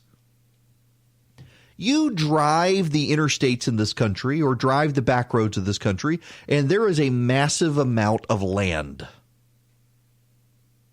And it is land that is open and farmed or parkland, you name it, but we've got vast amounts of rural land through which you could build railroads, but it's way easier to get on a plane and fly from point A to point B. In this country, we have cars. You know, I had an uncle when I was a kid. I had an uncle, and I didn't care for him. He was not a nice man. He cut off 4 of his fingers and made them sew back on his middle finger. That gives you the type of person that my uncle was. Yeah. By the way, I'm not making that up. That's a true story. He really did do that. Lived in Florida. He was an odd guy, brilliant engineer from Georgia Tech, but an odd guy, and had his middle finger sewn back on after it was cut off because he said that was the one he used. But he pointed out one time he had worked for a while in Belgium, and had a friend come over and was lamenting the lack of language in the United States and the lack of rail in the United States and how reliant on cars we are in the United States. And he made a good point, and it has stuck with me forever. If you are if you're in Georgia, pick anywhere you are in Georgia, and you drive 500 miles, where are you going to be? If you're in Georgia and you drive 500 miles, where are you going to be? You know what? I'm going to pull up my radar map, not because I want to read the radar today. Oh, it's raining. Hello there. Or is this updated? Yep, it's raining in North Georgia, but I'm pulling it up because I have this measurement, and I'm in North Bibb County, and I'm going to stretch this out to 500 miles. Just because I can. And there's a method to my madness here. If I were to drive from Macon, Georgia, where I am, and I were to go out 500 miles, well, let's see. I could be I could be in Miami, is 524 miles. I could be in Northern Virginia. I could be in West Virginia. I could be in Ohio. I could be in Indiana. I could be in Illinois. I could be in Missouri or Arkansas. Nobody wants to go to Arkansas. I could be in Louisiana. In 500 miles, I could be in any one of those states. But every single one of those states is inside the United States of America. I'm not going to a different country. And so there is no reason for me to have to learn anything other than English if I live in the United States of America, because with the exception of border states, you're not going to go. And you know, heck, for that matter, if you live in northern Texas and you drive south 500 miles, you're still in Texas. And the same with railroad. You get on a train in France and you go 500 miles, you can be in one of a bunch of countries. You go in this country, you're going to be in if you're in Texas, you're still in Texas. You've never left Texas.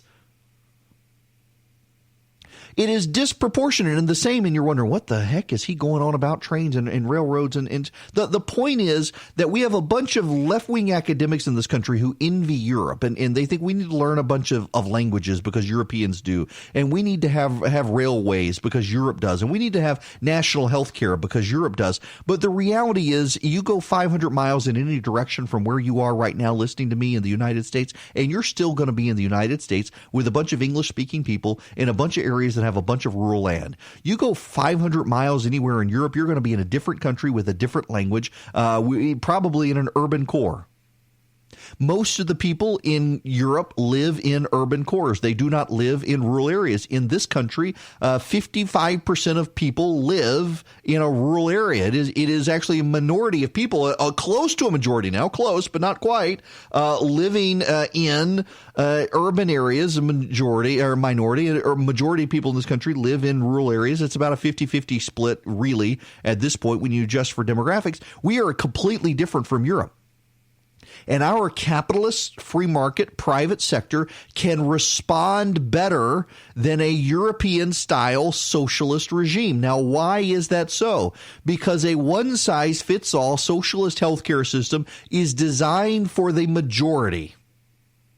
and the minority has to conform. That is why in Europe there is a huge movement among the climate change people who are panicked. What is it? The Extinction Coalition people. They want everyone to live in cities, and the reason they want everyone to live in cities is because you're more easily able to be controlled in a city, but also you don't have to. You can get rid of your cars when you move into a city, and you put in transportation systems and the like. Not the case in this country. In this country, about half the country lives rurally. In fact, there was a what was it? It came out Friday evening. It was a report over the weekend I saw that the problem for the Democrats is less than a third of Americans live within 50 miles of a Lululemon, an Apple store, or a Whole Foods. And 2/3 of Americans live within 50 miles of a Walmart, a Lowe's, or a Tractor Supply company. And the Democrats increasingly cater their message to people who live close to the Whole Foods or the Apple store, and they've totally forgotten about the people who live close to the Walmart or the Tractor Supply store. And their only advantage in those areas are black voters, and they completely ignore black voters in their messaging by and large, which, by the way, is one reason so many black voters are turning out to Joe Biden, because they remember Joe Biden and they like Joe Biden, and Joe Biden had their back as vice president for Barack Obama, and the Bernie Sanderses of the world, the Elizabeth Warrens of the world, and the like. They don't. They're catering towards rich white people. And that sort of stuff actually really matters. And black voters are responding in kind by voting for Joe Biden. But overwhelmingly, the Democratic Party ignores them in favor of rich white people who live near a Whole Foods. That is genuinely, unfortunately, the situation. And the Democrats need to get a clue on that, but the rest of us need to get a clue on it as well. That is why so much of this one-size-fits-all stuff that the Democrats talk about, it works well when you're in New York City or San Francisco or Los Angeles, but it doesn't work well when you're in Vidalia, Georgia, or Valdosta, Georgia, or Macon, Georgia, or Clarksville, Georgia, or Rome, Georgia, or anywhere else, Athens, Georgia, for that matter. It doesn't work. And when they want to find solutions to the coronavirus in this country, there is a system that works well. It is called the capitalist free enterprise system. And by the way, we don't have a very good free enterprise system in this country anymore. It is overrun with Chamber of Commerce cronyists who want to get kickbacks and carve-outs for major corporations in Washington, D.C. at the expense of small business. We would be better off in this country if we poured resources into the deregulation of small businesses and the intellectual property reform in this country that would allow small businesses to compete with big businesses, including small medical facilities and small medical pharmaceutical manufacturers. And the Trump administration is taking us in the right direction. I just don't think as fast as they probably could and should. But the reality is this. The solutions for the coronavirus are going to be found in the private sector. It's going to be the private sector that manufactures the vaccine. It's going to be the private sector that distributes it. It's going to be the private sector that works with the government in a collaborative way. The government itself tends to be too incompetent. If you don't believe me, consider the people from the CDC who went to help people get off a plane with highly communicable diseases and didn't dress properly and potentially contaminated themselves. That's not Donald Trump's government doing that. That's the government doing it. It doesn't matter who the president is. The government responds in that way, incompetently more often than not. The private sector behaves more reasonably and competently. Can I say I'm a little disappointed the government didn't go with Kung Flu instead of COVID-19, considering it came out of China? Now, I realize. I know.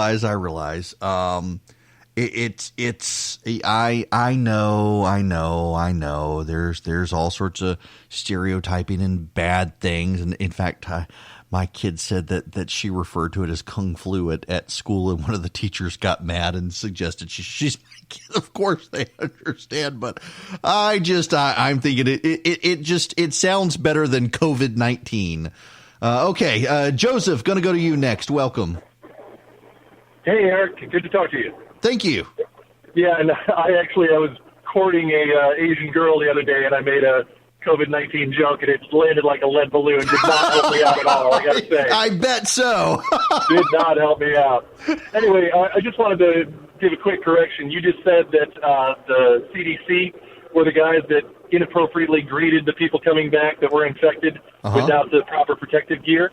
That was actually the HHS and the State Department that overruled the CDC. Okay. The CDC objected to that so strongly, they demanded that their name not be mentioned in any press releases related to that thing. Yeah. And importantly, Eric, the HHS, that pandemic response group that we set up for Ebola, Trump got rid of it. Why? Because Obama created it. If we had that in place, we'd be in a lot better place, man. Yes and no. There's actually, and kudos to CNN for reporting on this, the president got rid of the pandemic task force at the White House because it was expressly designed to look out for Ebola. They reprioritized some of the funding and, in fact, were able to draw, I think I read and CNN, it was like $500 million still in the budget. They were able to reassign it to the COVID-19. But thank you for that. Now, you're right. The CDC did not want those people coming back into the country, and they didn't want the press release. But I thought it was CDC. I thought the whistleblower said it was CDC people getting on the plane. If that's Health and Human Services people, good Lord, it's still Health and Human Services. Joseph, I would say, though, that on the Ebola task force, you make a good point. It's a valid criticism, but I do think that it's not that they got rid of the pandemic task force within the White House. It's that they moved stuff back to Health and Human Services. And kudos to Jake Tapper at CNN for pointing out a lot of this stuff, that a lot of the criticisms from Obama staffers was overblown, because it's not that we got rid of anything to deal with pandemic task force.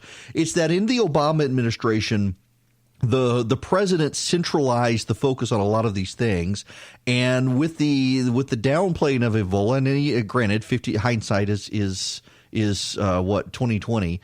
They decided to move that stuff to the Department of Health and Human Services. I really thought I had read that it was the CDC people who went on the plane, but it is definitely, Joseph is 100,000% right. The CDC did not want those people brought back to the United States, and the State Department and Health and Human Services overrode the CDC on the idea of bringing infected Americans back to the United States, and they shouldn't have done it. The CDC was right. What I do think is interesting are the number of Democrats who are out there going after the CDC because the president has appointed someone to be in charge of it as opposed to leaving the former director in charge. Have y'all heard this criticism that they say that the president's head of the CDC isn't as good an expert as what Obama had, therefore we shouldn't pay attention to this guy, which is unfortunate. It's like the New York Times columnist today attacking the vice president. The White House released a picture of the vice president praying with the group of advisors. And I mean, these are a who's who of people. It's not just him and the Secretary of Health and Human Services. It's Anthony Fauci, the guy the media loves. It is the expert who the Obama team even praised when it was announced that Donald Trump put her in charge of it. It's all these people being praised, and then this New York Times writer condemns them for praying. Very much like a writer for Vox attacked the White House yesterday for a release of a picture, saying it was all men involved. There was no diversity. I'm sorry, but I don't know the mind of COVID-19, the Kung flu, but I'm fairly certain that it is not responsive to the idea that, oh my goodness, I'm in trouble now because the White House has a diverse team as opposed to an expert team. You've got people in there who are the top experts in their field. They just happen to be men, and you've got Democrats worried about the diversity of the team. That's crazy. It's priorities, people, priorities. Wow.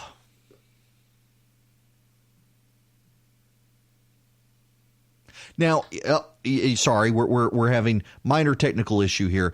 I honestly, y'all, when we come back, there's something else that has left us hot and bothered today. It's whether Jesus actually was a boy. Yeah, keep in mind. Yeah, we're going to go there when we come back. It is Eric Erickson here, the Eric Erickson Show. The phone number, 877-97-ERIC, 877-973-7425.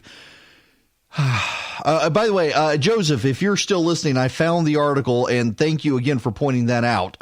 Yes, federal workers sent to help U.S. corona evacuees without proper protection. Whistleblower says it was not people from CDC. It was people from Health and Human Services employees, Health and Human Services and the State Department wanted these people to come back from overseas. These are the Diamond Princess cruise people who were trapped. The Centers for Disease Control were in full gear to protect themselves from getting sick. Department of Health and Human Services employees wore nothing. Wow. Thank you, Joseph. I had said CDC. Joseph called and corrected me. I appreciate it very much. The phone number here, 877-97-ERIC, 877-973-7425. Reminder, I'll be in Athens Wednesday night at the University of Georgia talking to the college Republicans. Now, we've got to talk about, the most important issue of the day here. It feels almost blasphemous to have this conversation with you people. God forgive me. Did Jesus have boy parts? You're thinking, well, yes, because he was circumcised. According to Scripture, on the 8th day, as all little Jewish boys were, he was circumcised. Well, a Daily Beast writer, I don't want to give her name. I'm not going to provide a link anywhere because all they want is hacked off Christians to clickbait, except it's behind a paywall. You've actually got to subscribe to the Daily Beast to see the entire article. And the kickoff point is the Shroud of Turin. Now, full disclosure here, I tend to think I lean towards not being as skeptical of the Shroud of Turin as some of my friends. I've actually know a couple of people who have been lifelong researchers of the Shroud of Turin, and they think it is very plausible that it is authentic. Now, it's if you believe it, you'll find ways to justify it, and if you don't, you'll find ways to not justify it. There was a test years ago. There was a carbon dating test of the Shroud of Turin, and it tested as the fabric came from the 16th or 17th century. Now, here's a problem with the test, as the experts of the shroud will point out. The area of the shroud that was tested was fabric that had actually was documented to the shroud got caught up in a fire, was damaged and some such, and they rethreaded part of it, and the area that the fabric was tested came from that area, and so it would have been the 16th or 17th century. But the things that cannot be explained, including in that test, is that they have found pollen that dates back to the start of the first millennia, dates back to the Roman Empire area in Judea. So even though people have said maybe this is a scam from Italy from the 16th or 17th century, there is pollen and organic matter trapped in the fibers that is from first century Judea. So how the scammer did that, I no one knows. I look again. I got plenty of researchers out there who really do think something happened, and they're experts in it. They have all sorts of stories. Well, one of the things is they're rescanning the shroud, and in rescanning the shroud, they have discovered that if you look closely enough, you can actually see from the side of where the hands are folded, a little, you can get a side glance of boy parts. I'm trying to be delicate here. We're talking about our Lord and the Shroud of Turin. In any event, yeah, it appears that if you under updated scanning and high resolution of the Shroud of Turin, yes. There's a little bit of boy parts that can be seen behind the hands that are folded, and some writer at the Daily Beast has decided, this is so awkward. Some writer at the Daily Beast has basically decided to write, how can we be sure Jesus was a boy? Now, what I find fascinating about this, and this is where I want to go. We live in a day and age where if you suggest that boys are boys and girls are girls and you cannot change, you are considered an anti-trans bigot. And in fact, you are supposed to be able to pick your gender. If you're a boy and you decide you're a girl, well, then by God, you're a girl. And if you're a girl and you decide you're a boy, well, then by God, you're a boy. It doesn't matter. And this leads us, unfortunately, into some very difficult and awkward positions, because there's a story that is out today of an 18-year-old student who, in Rhinelander, Wisconsin, Austin Sauer, was arrested Thursday for fourth-degree sexual assault, child enticement, and exposing his genitals to a child in a gender-neutral bathroom. They set up the gender-neutral bathroom so that those who decide that they're boys and want to be girls, or girls who want to be boys, can go in, and this guy's in there and apparently exposed himself to a girl, an actual girl, in the gender neutral bathroom. And we're in this world now where the left thinks nothing of having grown men who decide they're women going into the girls' bathroom and making things awkward. You've got grown men competing in women's athletic events because they're not good enough to be in the men's events, but they can beat the women in the women's events.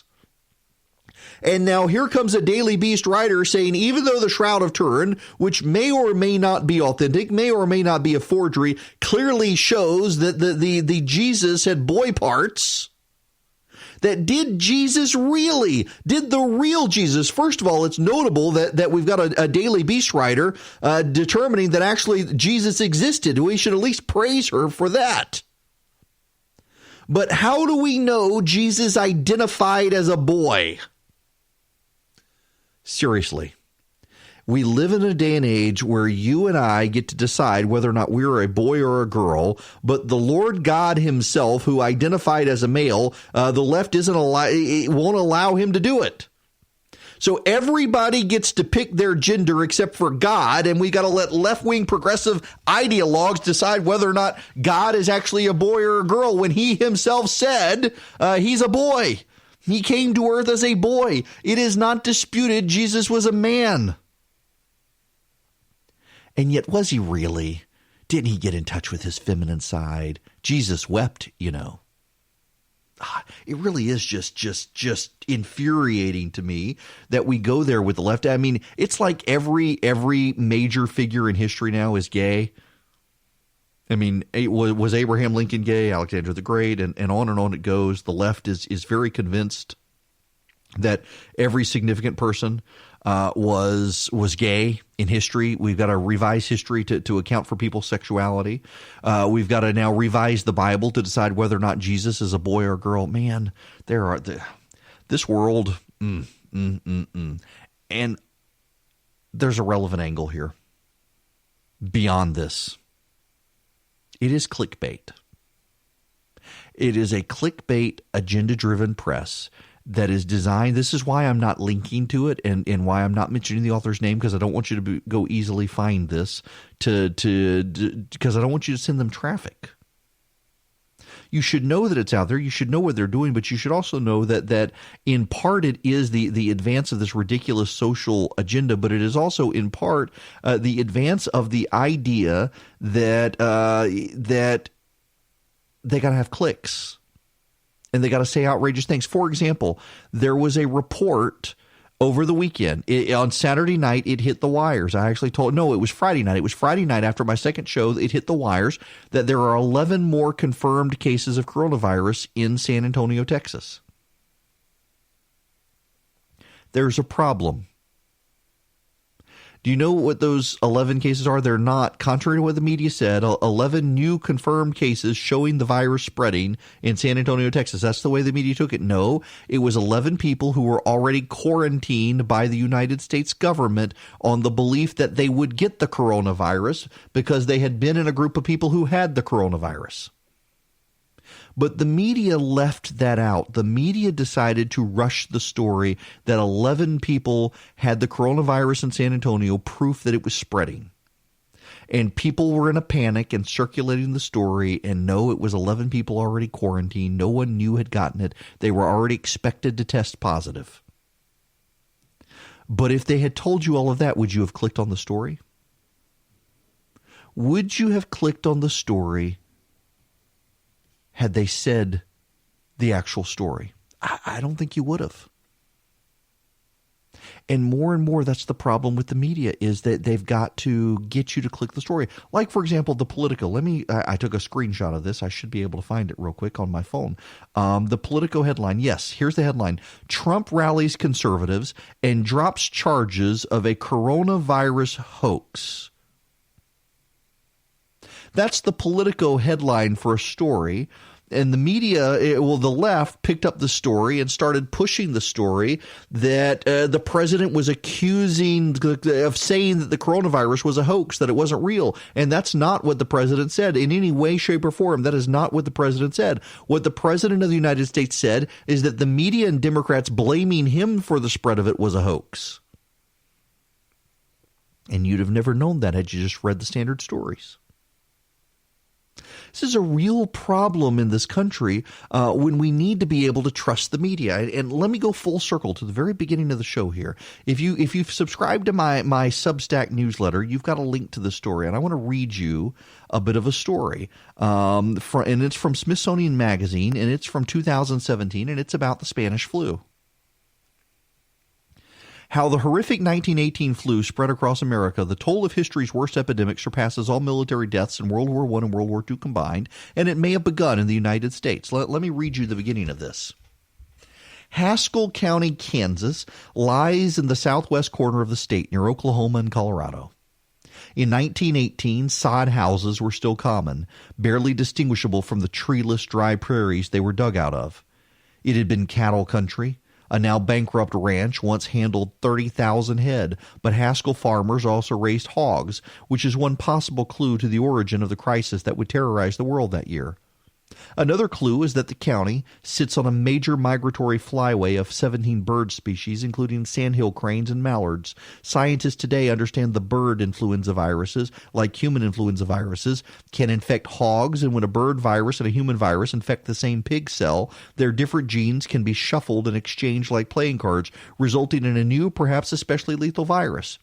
We cannot say for certain that what happened in 1918 in Haskell County, but we do know that an influenza outbreak struck in January, an outbreak so severe that although influenza was not then a reportable disease, a local physician named Loring Minor, a large and imposing man, gruff, a player in local politics who became a doctor before the acceptance of germ theory of disease, but whose intellectual curiosity kept him abreast of scientific developments, went to the trouble of alerting the U.S. Public Health Service.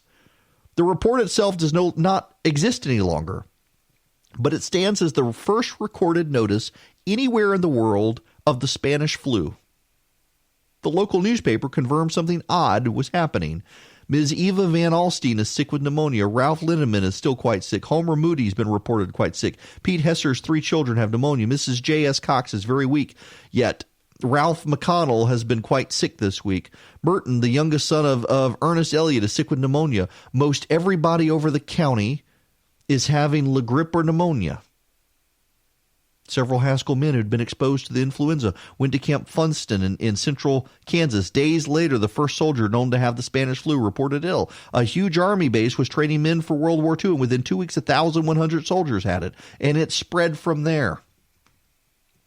And one of the things that this author goes on to talk about that is quite fascinating is Woodrow Wilson.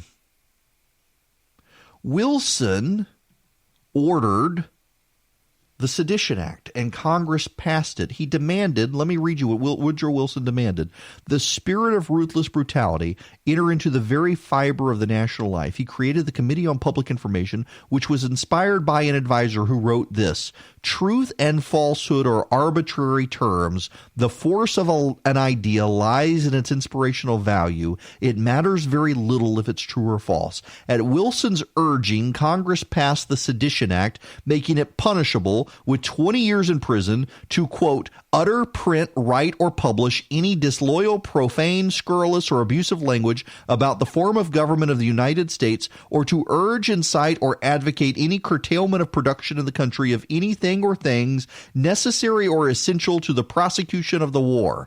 Government posters and advertisements urged people to report to the Department of Justice anyone who spreads pessimistic stories, cries for peace, or belittles our effort to win the war. And against this, the influenza outbreak began to spread. And public health officials determined they needed to keep morale up, so they began to lie. Early in September of 1918, a Navy ship from Boston carried influenza to Philadelphia, where the disease erupted in a Navy yard. The city's public health director, Wilmer Cruzen, declared he would confine the disease to its present limits, and in this we are sure to be successful. No fatalities have been recorded, no concern whatever is felt. The next day, 2 sailors died.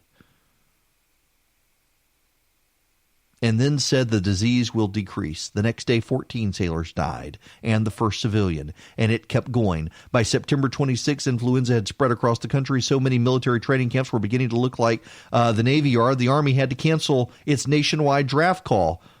In Philadelphia, there was massive numbers of death. Hundreds of thousands of people died. At its worst in the epidemic, 759 people died in Philadelphia in one day. More than 12,000 Philadelphians died in 6 weeks. And the press continued to insist it was no big deal, everything was fine, and so did the government. And so what does this guy say at the end? Fascinating read here. The whole thing was fascinating. But this is what he says. In my view, the most important lesson from the Spanish flu outbreak of 1918 is to tell the truth. Though the idea is incorporated into every preparedness plan I know of, its actual implementation will depend on the character and leadership of the people in charge as a crisis erupts. And this is a concern the left has about the president, because the president doesn't always give accurate information. But this should also be a concern we have with the media that is way more willing to spread partisan talking points from the left and be dishonest when it comes to the president. We have a lack of trust in this country. You don't know who to believe. And so we have a virus that is breaking out. The data is suggesting it may not be as bad as we first thought, but still bad, with high numbers of fatalities, particularly the older you go. And no one knows where to get information or who to believe, because there are very few people in this country anymore who are really willing to tell us the truth. And you've also got this propaganda spin within the government now. We don't want people to panic, so we're not going to tell them how bad it is, but also in the media telling people you must panic because Donald Trump's in charge. And it leads to an era of confusion where the truth is a casualty of everybody's partisan plot, and that is unfortunate. Oh, dear. This is the mayor of San Antonio has released a statement and a tweet. Today, we learned the Centers for Disease Control mistakenly released a patient from the Texas Center for Infectious Disease who later tested positive for COVID-19. The fact that the CDC allowed the public to be exposed to a patient with a positive COVID-19 reading is unacceptable. Well, okay. Here's the thing, y'all. The government's going to screw this up. We might as well be prepared, but if we believe Anthony Fauci, and the media assures us we should believe Anthony Fauci, I go back to his piece he's got in the New England Journal of Medicine, that when we actually take into account the number of people who are getting infected and not reporting it, we may actually see a far less severe COVID-19 than what we are originally thinking. And, this makes sense. How many of you, when you get sick, how many of you report it to your doctor? When you get the flu, now in the age of Tamiflu, I guess to some degree this is a little different. People will call the doctor to get Tamiflu. But a lot of people, when they get the flu, they suck it up. They know they got the flu and they stay home for a week and they're miserable and they get better. And they don't call the doctor. They don't go to the hospital, so they're not reported. And that's why ultimately when you look at the flu, when you actually look at the people who get medical care and whatnot, I believe the rate's about 2% mortality, but the overall rate is 0.1%. And we're looking at with COVID-19, it is a right now globally 3.4% mortality rate. And it may wind up being less than that with people. So there's no reason to panic. Just be prepared. Honest to goodness, washing your hands and not touching your face actually works. This virus spreads. It doesn't get absorbed through your skin. It goes through your nose or your mouth. And so you don't touch your face, you don't get near your face, and you don't let other people cough on you, you're fine. And by the way, wearing a mask isn't going to stop you from getting it. The mask is to be worn by sick people to prevent them from expelling germs from their mouth. So don't overreact, calm down, relax, and enjoy the media slugfest with the president. This week is going to be messy when it comes to the media and Trump hating each other. I guarantee you that.